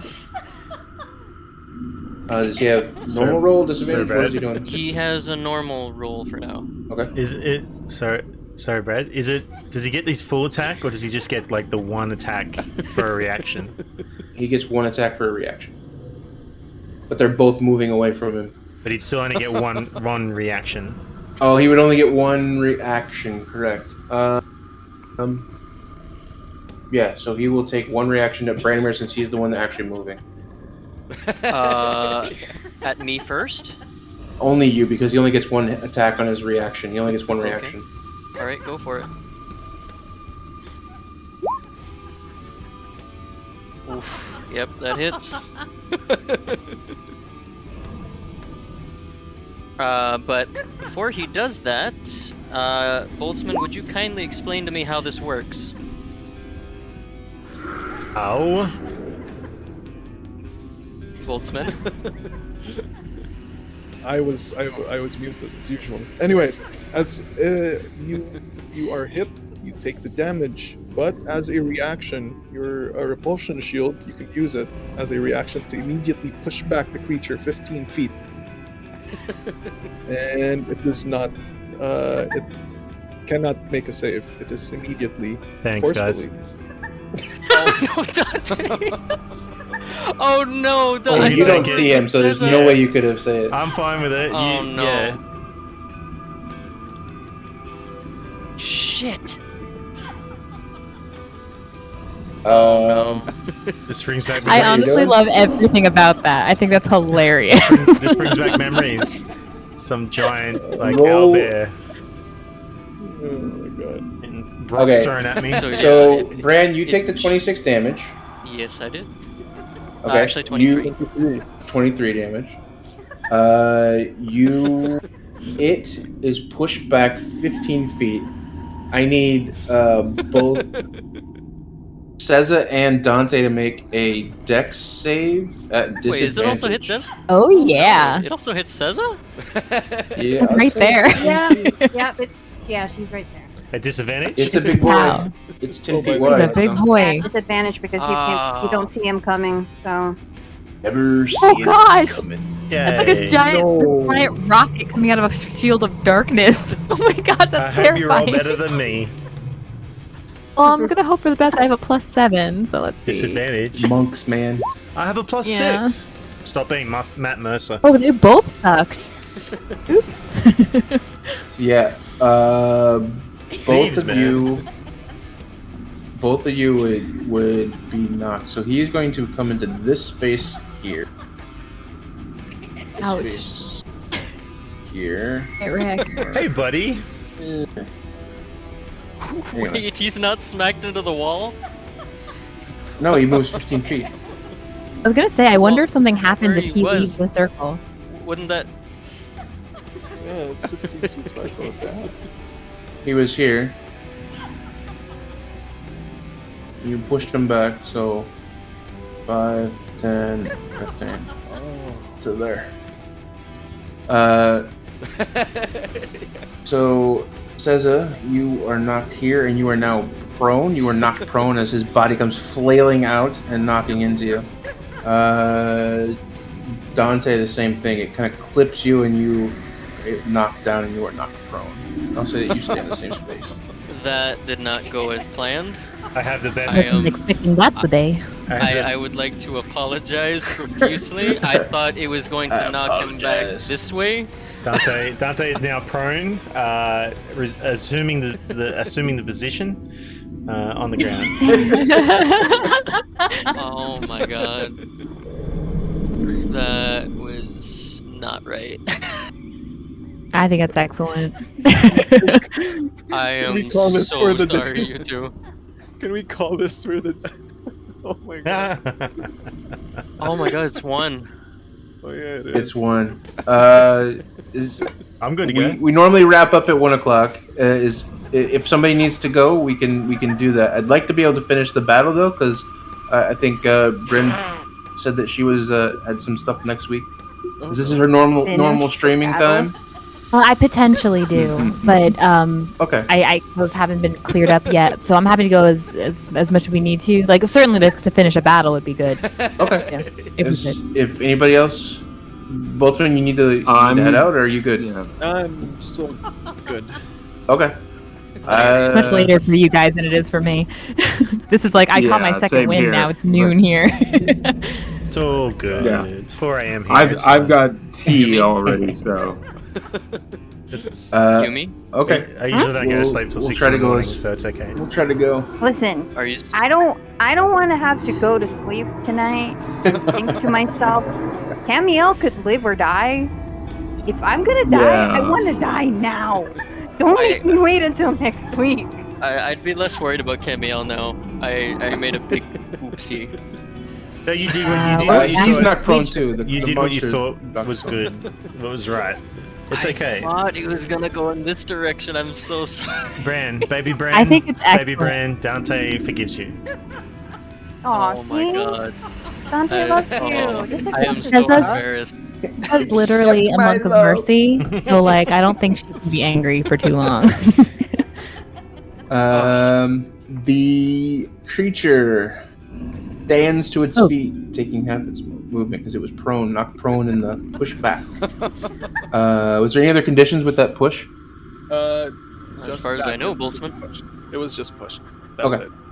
So I'll say that it did fall because it went and knocked into people and stuff. So it moves half of its movement to stand up. It will take its action. Please don't. It will take a fist to Dante and take No! the sword arm attack Oh to my god. Which There we isn't- go. Which isn't a disadvantage because Dante and Cesar are on the ground, and which gives it advantage. But in the dark, it's disadvantage. So it's It would have a normal roll, so it's rolling at advantage damn it. because it No! has blind sight. Blind sight. It is Blind blind sight. sight, so he is able to see you clear. I'm Oh crying. my. Nobody is crying more than I am. I am so ashamed. I guess you're right because we can't cry if we're dead. No. Oh. Did that hit? 17 hits. That's for Dante's hit. does not hit. It doesn't? Dante is 18 AC, yeah? Dante Yeah, has an yeah. 18 AC. No, Oh I my have God. Wait. 19 minus 2. Didn't you say that I it should have- be rolling at advantage though? Yeah, advantage. It did. Yeah. So I have 19 Oh, usually okay. with my shield. I don't have my shield on me, so now it's 17. So it hit me. Okay, so it hits. It's all good. I can't see this coming, can I? You are out of the darkness. No. Am I? I'm still in the darkness, aren't I? It's like Like half in, half out. I don't know if you see your head or your legs just sticking out of the Do I darkness. see a giant sword coming at me? You definitely no. This is a fist. You see its fist pound down. Do I see a giant fist coming at me? Roll a 1d4. If it's a 1, your head is sticking out. Otherwise, it's your body is sticking It all out. comes down to whether I can see this or not. You know, Oh my. I'm gonna take that. That's a no. you know, your head is in the darkness. Grab the book off my body.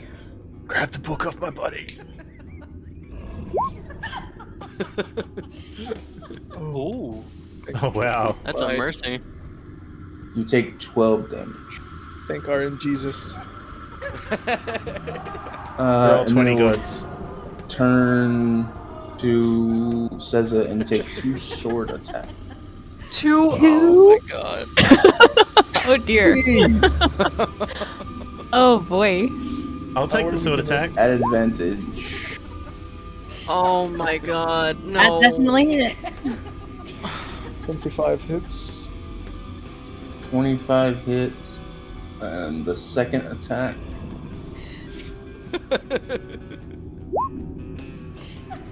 Oh my. No. I'm out. Oh my I'm god, is that guilty a as nat fuck. 20? Holy That one alone. You'll be Well, okay. actually, that one alone wouldn't have knocked me out, but both of those together. Well, actually, what's the damage on that? You'll be okay. Positivity. Positivity. Oh god. And tappy thoughts. Oh my gosh. Us. Brad, what are you doing? I'm not trying. It ain't over until the. It ain't over until the laughing hand. Well, Effing check, guys. yeah. Never mind. I'll feed this in. Why? I'll feed this Oh my in. god. It's alright, it's alright, it's alright, it's alright. You're not dead yet. You're not You're dead. not dead. Oh, Yeah. Why is it blue? Aren't you dead when you hit like half of your normal life or something? No, it's only if they do over. Yeah. So once you go to 0, if they as long as they don't do like I think it's like massive damage style, more damage than you could take again. So you just Yes, hit like 0. if I hit my. Long story short, you're fine. You're at 0. You're at 0. You're fine. Okay, because that's a lot of damage. Yeah. But you're on If 36. the first one would have knocked you unconscious, then you would have lost 2 death saves when I hit for the second one. Oh, that's right, death save. I forgot about that. Yeah, so, okay. Because by the end of this, right, so the grand total damage that I'm taking, that's 53 damage? Grand 40. total? 40. 40 total. 40? The 32 was Oh, the I hit. saw the third. The 32 was the hit. 13 The over there. 32 is the hit. That's No, 40 I meant the damage total. 13 next to the 25. thought that was the damage. It's a disadvantage. That was Sorry, that's advantage. That's that was an advantage, but that was Dante's attack. Was it? Oh, okay. So 40 I'm total confused. damage. No, the It's all 12 was good. Dante's attack. 12 was Dante's damage. 12's damage. 25 hits. 12 was Dante's 32 damage. damage. Yeah, you got I two. saw 25 you did 2 and attacks. 30. Both at 32. advantage. One rolled at a crit. The other one rolled 25, and then you did the 2 Got it. damage, which gave you 2 20s. Okay, so it's 40 total. Yeah, that's still gonna. Because this was a hurt. custom character, I put something in the coding wrong, so it's not coming up the way it should every time. So it's I think when it crits, it doesn't do the disadvantage. It just does the crit. Got it. so something. Okay, yep. She is out like a light. Well, I mean, she's cut up. Unconscious. She is cut up because she got the sword, not even the punch. So she is cut down. And see if.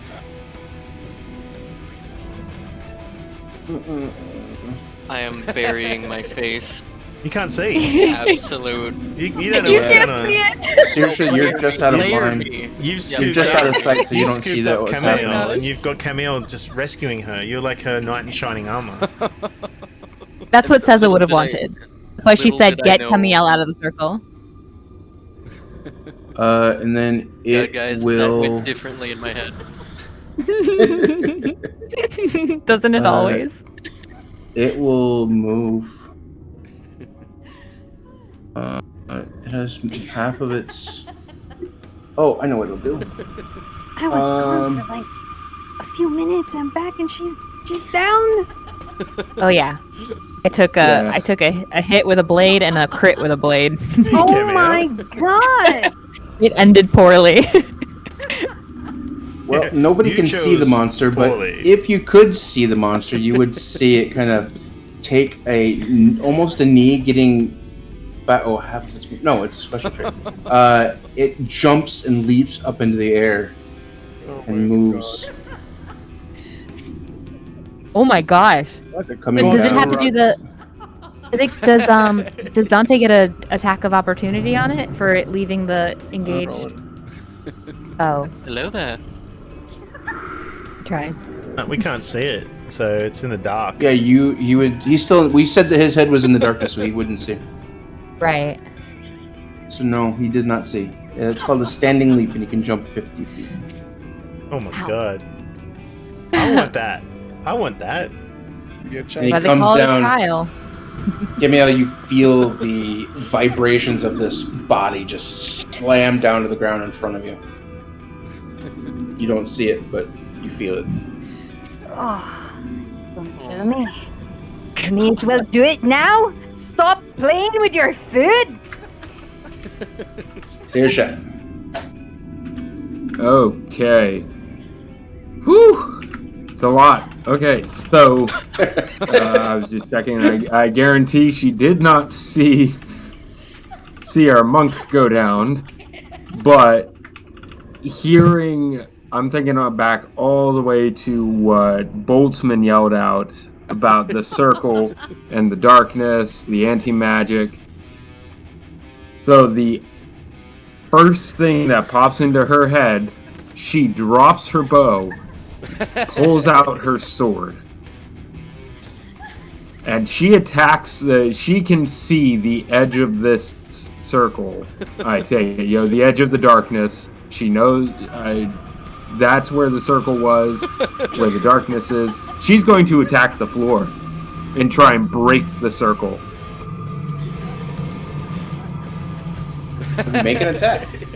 Is that the So, short sword? here No, not with the magic sword. She hasn't equipped that yet. She's gonna use her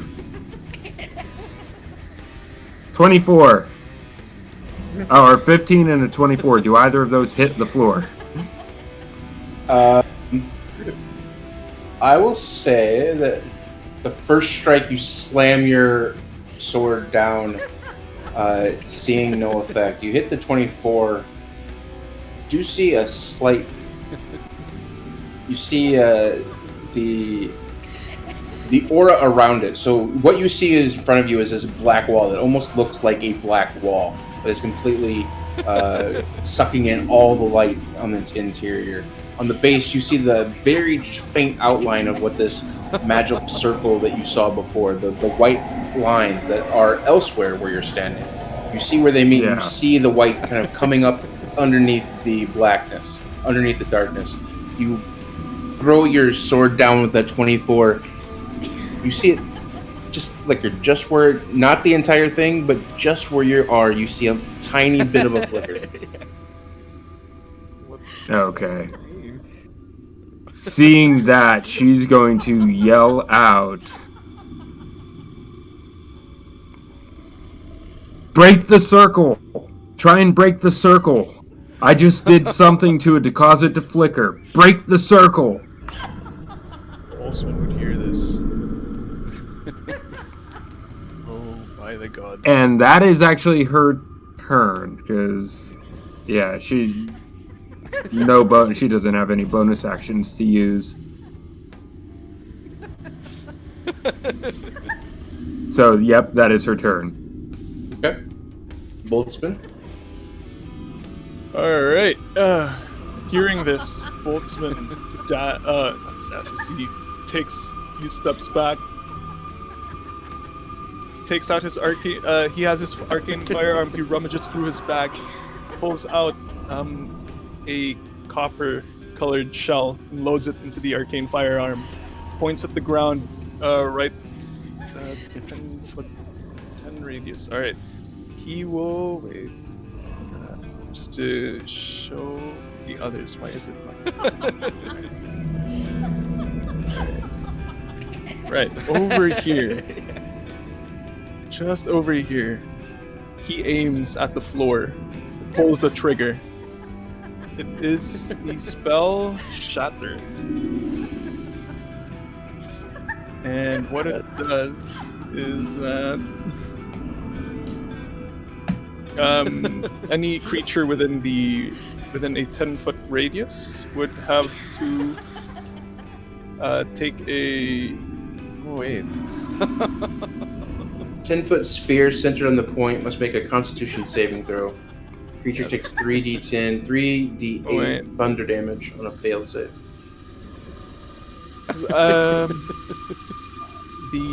My idea is that this thing can be used to break, like, things.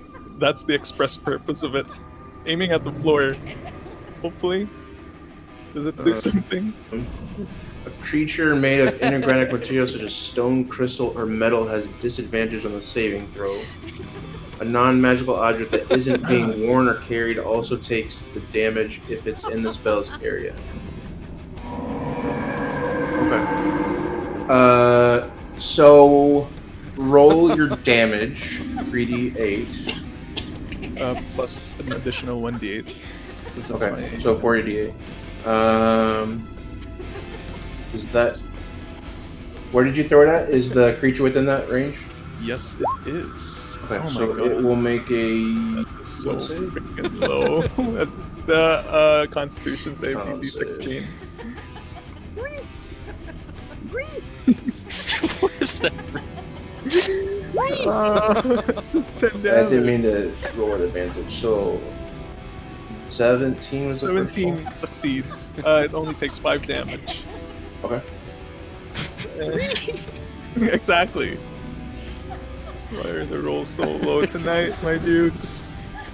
I am in pain, my dudes. It's the roll 20 gods. The roll. They Yeah, had see? enough. Stop laughing at me. They had I enough. front loaded all my crits. Is there any effect on the floor of the circle? What's the total damage? 8 damage? 10. 10. So in the very exact spot where you, the epicenter of this thing, you do roll. This is a demolition charge, essentially. Please. Yeah, I'm just trying to figure out your aim. I was well you're aiming. able to aim. I was aiming over here. This is the. Wait, this is showing to others. Yeah, I was aiming right over here. Yeah. Okay. So 10 foot. So yeah, you do not see a flicker. If you're aiming in that square there, you do not see a flicker. Not even the blast. Not even the affected area. I mean, Were you okay? So here's the question: were you throwing it at this white line, the smaller circle, or the bigger circle? the bigger one. Sorry. So you weren't throwing here; you were throwing here.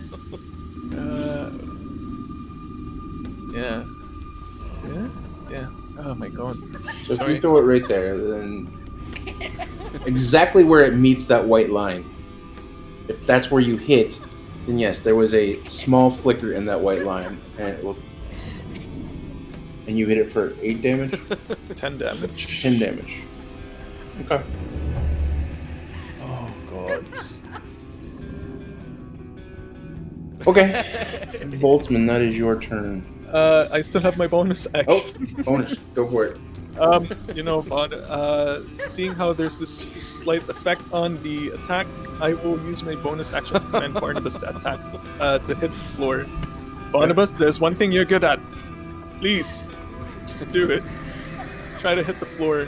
Good Bran. Oh my god.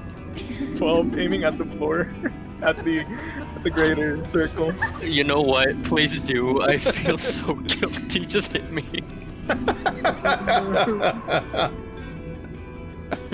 Okay. Roll for damage on that. You. Oh, I'm sorry. That's just 15 damage.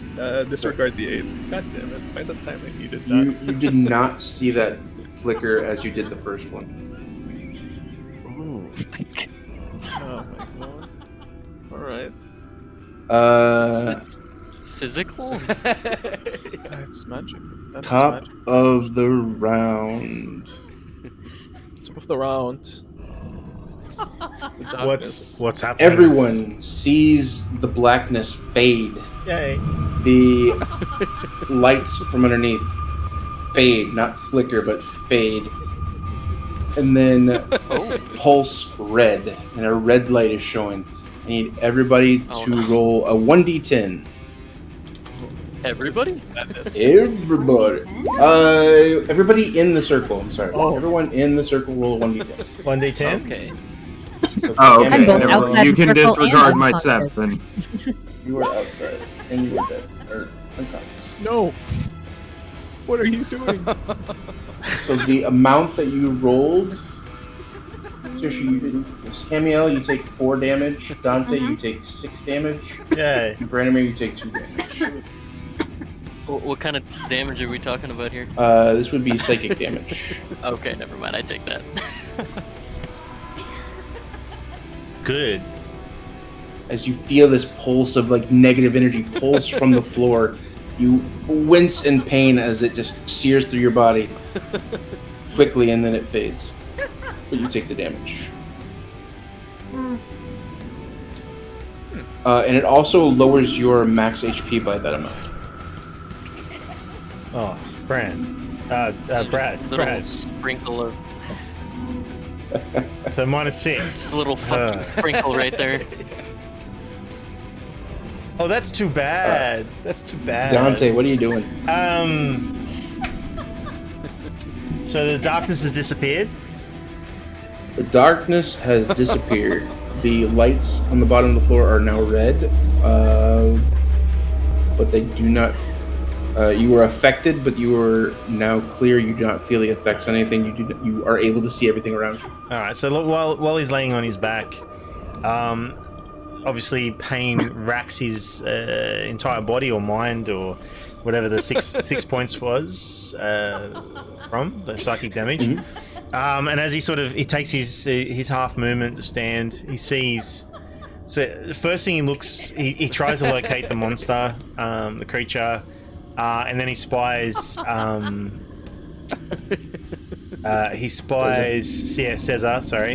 on the ground, and just like this moment of indecision, or not indecision, but he kind of looks at Cesar, then he looks at Bran and Camael, and then he sort of makes a split decision and moves over to Cesar, because obviously she's just unconscious.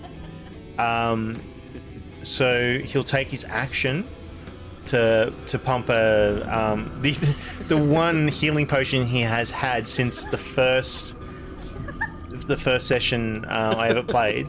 So not as bad as Bran. It's not as crazy as Bran, who's had one forever. But I haven't touched this one healing potion I've had. So I just, as an action, forced that down her gob. And then, still seeing, what's that? So it's here. Yep. So he's got 5 feet on him still. So he's still got his scimitar and dagger in his hand. And as a bonus action,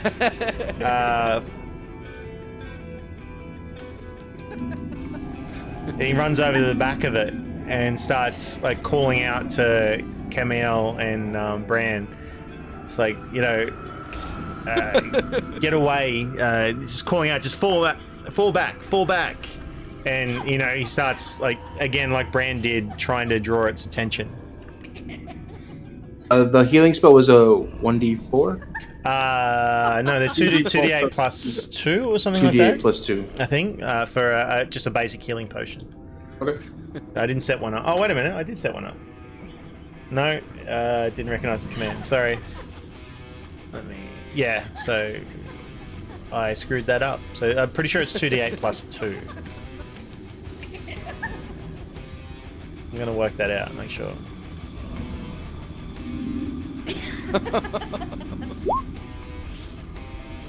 Eight. Saza, you feel your unconscious body come back to life as Dante hovers over you and gives you a quick healing potion that revives you. You now have 8 hit points. 8 from 2d8 plus 2. Awesome. Better than nothing.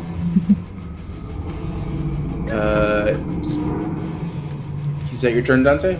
Yeah, that's all my turn. Camael, Yes. what you doing? Camael at I will say wait. that you see lots of mouths formed on this creature now. You don't see wounds, but the space of available skin that's not mouthed is less and less every time that you look at this creature. okay. You do see it kind of dragging in its movements, not moving as quickly as it did at the beginning. Okay, that's good. That's good. Okay. All right. Just clarification. She is no longer frightened. Yep. And we're no Roll longer a blinded either. wisdom saving throw. Wisdom saving throw. Got it. Come Wait, on. wisdom saving throw? Why? Because she is now within range of its laughing mouths. Oh Yes. my god, 21. yes. By the gods. Yes. 21 clears. Yes, you are no longer frightened of this creature. Thank Feel you a so surge of. Take a deep breath, and this peaceful energy courses through you, where you are no longer frightened. All right, baby. She looks at this monster, and fear has finally released her. The laughter no longer bothers her as much, and she stares down at this thing with her glowing eyes, and she will attempt to deal damage with Divine Smite. Roll it. At advantage because Dante's behind the opposite. Oh! Yep. Uh-huh. That's fine. Wait. Yeah. Let me roll that again. At advantage. With Yeah. Radiant Soul. Check. Yes. Let's max out damage here, please. Oh my god. Oh my god! Those are 2 crits. Oh, thank my you. God. Roll for So you're damage on all 3 Very attacks. nice. Are you going to, Ask and you shall receive. you're going to Let's apply add Radiant plus 2 I Now my Smite. question is, Divine Smite, her? That Yep. it's 2d8, so since it crits, that's 4d8 on your first halberd attack. And if you're going to add it on your polearm butt as well, it's going to be an additional 4d8. yeah. I think Oh my you can God. only add it to the first attack, can't you? Because it's only for Mhm. one attack. Mhm. Actually, you can use it. You can only use one smite on the action, but since the bonus action is technically a separate attack, True. That's why paladins. Yeah, it's a separate my attack. experience. It's a separate crit. Yeah. So, Divine So Smite two for smite. 2? For the halberd attack and the polearm butt. Oh, got it. All right. Preferably. God. So that's a grand So total. 8d8. Yes, that's 8d8 smite damage. Additional 8d8 smite damage. 88? Yes. This is a bigger boom than Al-ren's. Oh my god, hang on. Oh, the numbers. All right. Let me tally it up for you. Yes, please, math boy. Polearm does 1d10, yeah? Yeah. Go for it. And then And then, 17. an 8d8. yes, roll an 8d8. 19, 17. Oh my god. Plus 7. Plus 7. Plus 3. Yes. Should be There you go. 56. 10. Cameo, Oh my god. how do you want to do this? Yo! Yes! Yes. There you go. Dante It wants was a all big leading kiss. to this. Dante wants a big kiss after this, by the There way. you go. Like he's gonna be Oh my waiting. god! He's gonna be waiting for it. The Big what? kiss. Big kiss. He wants a big Oh, kiss after fuck this. yeah. Oh, hell yeah. Listen, I thought we were all gonna die. I was feeling I really told guilty you. because Positivity. Oh. Positivity wins the day. All right. So, Camiel, as you take down your halberd, Mhm. you extend your wings. You push off, jumping as high as the creature, even higher than when you did the last time, even higher than when Al-ren. You jam this pole directly into where its primary location of its face is, slamming it through, connecting all the way through, pushing through, continuing to push through until pole hits the floor. You separate the middle of this creature and completely stab it completely through all the way into the floor, hitting it and decimating it. You hear the laughter ring out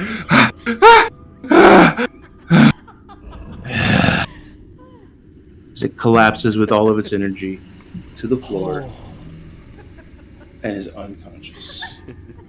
Unconscious? Just unconscious? Oh my god. How fitting was that?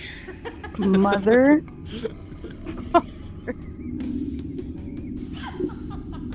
That Well was then. 56 damage. Wow. Yeah, he was at 33 hit points. Holy crap. Your smite was Nice. able to almost kill him. Yep. We are no longer in initiative, seeing no more threats. What are you guys doing to wrap this up? Holy shit. Well, first thing is first. Can Bran comprehend what the hell happened now that the fog is gone? You take a Can look he put around. 2 and 2 together? You take a look around, and what everyone else has been able to see from the outside, you kind of make those establishments that this floor is part of the trial. Not only this creature, but everything about this place is dedicated to testing you to the limits, including things that you were not aware of, things that you had to figure out, more than just strength and battle, that this place is meant to test you body, mind, and spirit.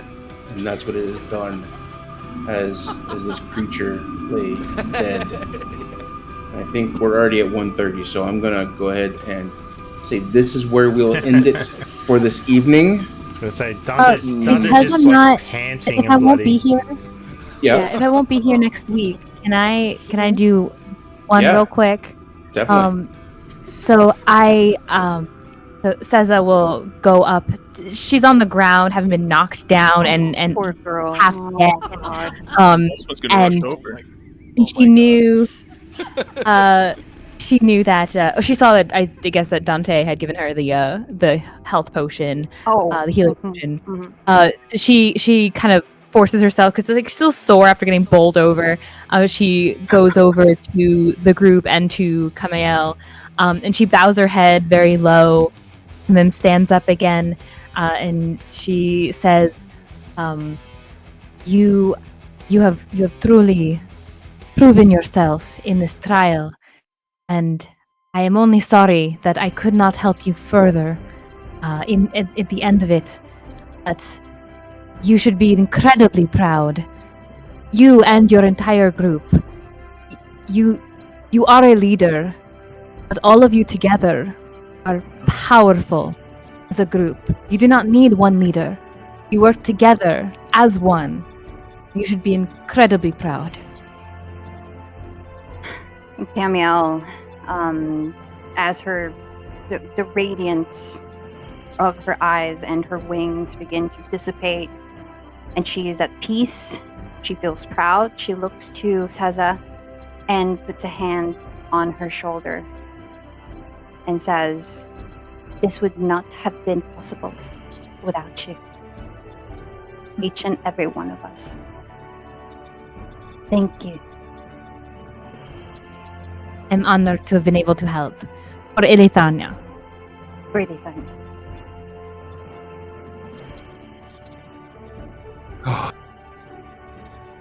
Perfect evening. By the gods. All How right. poetic is that? Yeah. Yeah. That was intense. That was pretty good. That was pretty good. Remind me, Dante will receive a Yes? kiss next week. Uh-huh. Next Yeah. week. I will put that down. You will humbly accept that. On your to-do list. Yes. Kiss Dante. For Dante. clarity, where? Well, Yeah. we did sort that just out a next buddy week. question. That's a next Alright, week. Just yeah, as a fade to buddy black. question. Because Fade to black. as far as he's concerned, he saved somebody, and then he positioned himself in a to help Camael. That was crazy. it was like light watching light destroy a dark creature. So creature of evil. So Camael, Captain. That's all he's gonna say. Camael. Don't. He's got thumbs up right now, like over there. If- Just saying, yeah, you did well. If Well I done. was writing a story, this is the story I would want to write. But it is amazing that we can just put things in motion, have them play out, and in real time see it actually happen. It was You crazy. saw my rolls. There was no fudging or anything. That's the way that it worked out, and that's awesome. Killer DM. Yeah. Yes, It's a well. killer DM. Oh, Don't go too far. God. Man, Don't go too I far. thought I was sadistic. I like bringing pain to my players, but man, you're like another level. I had to turn it up, man. I've always Oh, had. you- I you could hear called it. that. I could hear it in your voice Yeah. as well. Like you just like you were digging it. Like it's kind of crazy. You Well, did it's- not it's- just turn it up. You basically poured hot oil over all of us and watched us squirm. And you know what? That was pretty awesome. Thank Can you I so also much. there's no victory without conflict. So Absolutely. Can I also congratulate Sirsha for may or may yeah. not be inadvertently destroying the circle and thus freeing us from blinding and all of it. Oh. Yeah. I was waiting that whole time as we were figuring everything out. I was waiting for the opportunity to say, "Yeah." She drops her bow, pulls out Sorry, a guys, sword, I'll be and back in a tries to sec. break the circle. yep.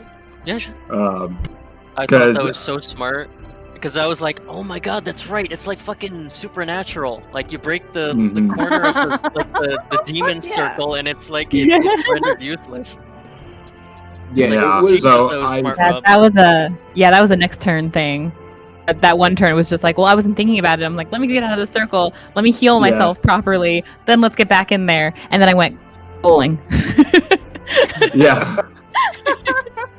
Again, Right. I apologize profusely for that. That I thought he was gonna go to the left. I swear to God, that's how I pictured it in my head. So normally after our sessions, we go around the table and get the best moments. I'm not going to do that tonight because I think This is the that best even moment. that was we just Mhm. experienced it. I think we're all in agreement on Yeah. that. So, Yeah. great session, guys. I appreciate all my players. Before we go, I definitely want to say thank you to my friend Brenna. Go to Bryn Nailed It, BRENNAILEDIT on Twitch. Bryn Nailed It at Twitch. go drop a follow. Show up during the week for some writing critiques, some times where there can be a whole lot of productivity. Sometimes we just chat about a whole bunch of different wide-ranging subjects, but it's always a good time. So please go there, drop her a follow. She's a great community, so go follow and check it out. Also, Dual Nature, Principles of Magic book on Amazon. Search for that. Show her all the loves. Brenna, thank you so much. It was great to have you on. You are welcome for back. having me, guys. Definitely thank you. want you back as soon as your Lot of fun. schedule allows, and we can work all that out. So Totally. awesome, guys. Ryan, are you back? You're the only one that can end stream. We're here for another few minutes, guys. But yeah, I Yeah. really want to thank you, Bren, for taking the time to actually be here with us. Yes. Yeah, totally. Oh, I yeah. was super excited to be able to play. And I know he mentioned, Moose mentioned, you guys were playing and starting to stream it, which was really cool. And he was like, yeah, 8 a.m. your time. And I was like, cool. Yeah. Less cool. Definitely. But, Like, I'm a morning person anyway, so it's not the end of the world. So I would, I hop on before my stream starts. But no, it's honestly a perfectly reasonable time. And I'd love to hop in with another character or with, depending on how it goes, with a permanent, like a drop in kind of thing, Sure. totally. Mhm. Permanent drop Definitely. in. We'll Permanent work drop it out. in. Dante was a drop in. Yeah. Do drop There in. you go. Cool. Awesome, guys. Thank you for the session tonight. Everything was great. Dante, I think Ryan, we're ready to close it out when you Yep. watch. So, again, What's up, thank you for Skynet? all the follows. Thank you for everyone that followed. Valerie's 26. Thank you for the follow this part of the session. Thank you for that follow. We appreciate all the support and all the help we can get. And I think with that, I will say adieu. Thank you Adieu. so much, everyone. Good night, Bye. everybody. Auf Wiedersehen. Good night. Thank you so Ciao. much.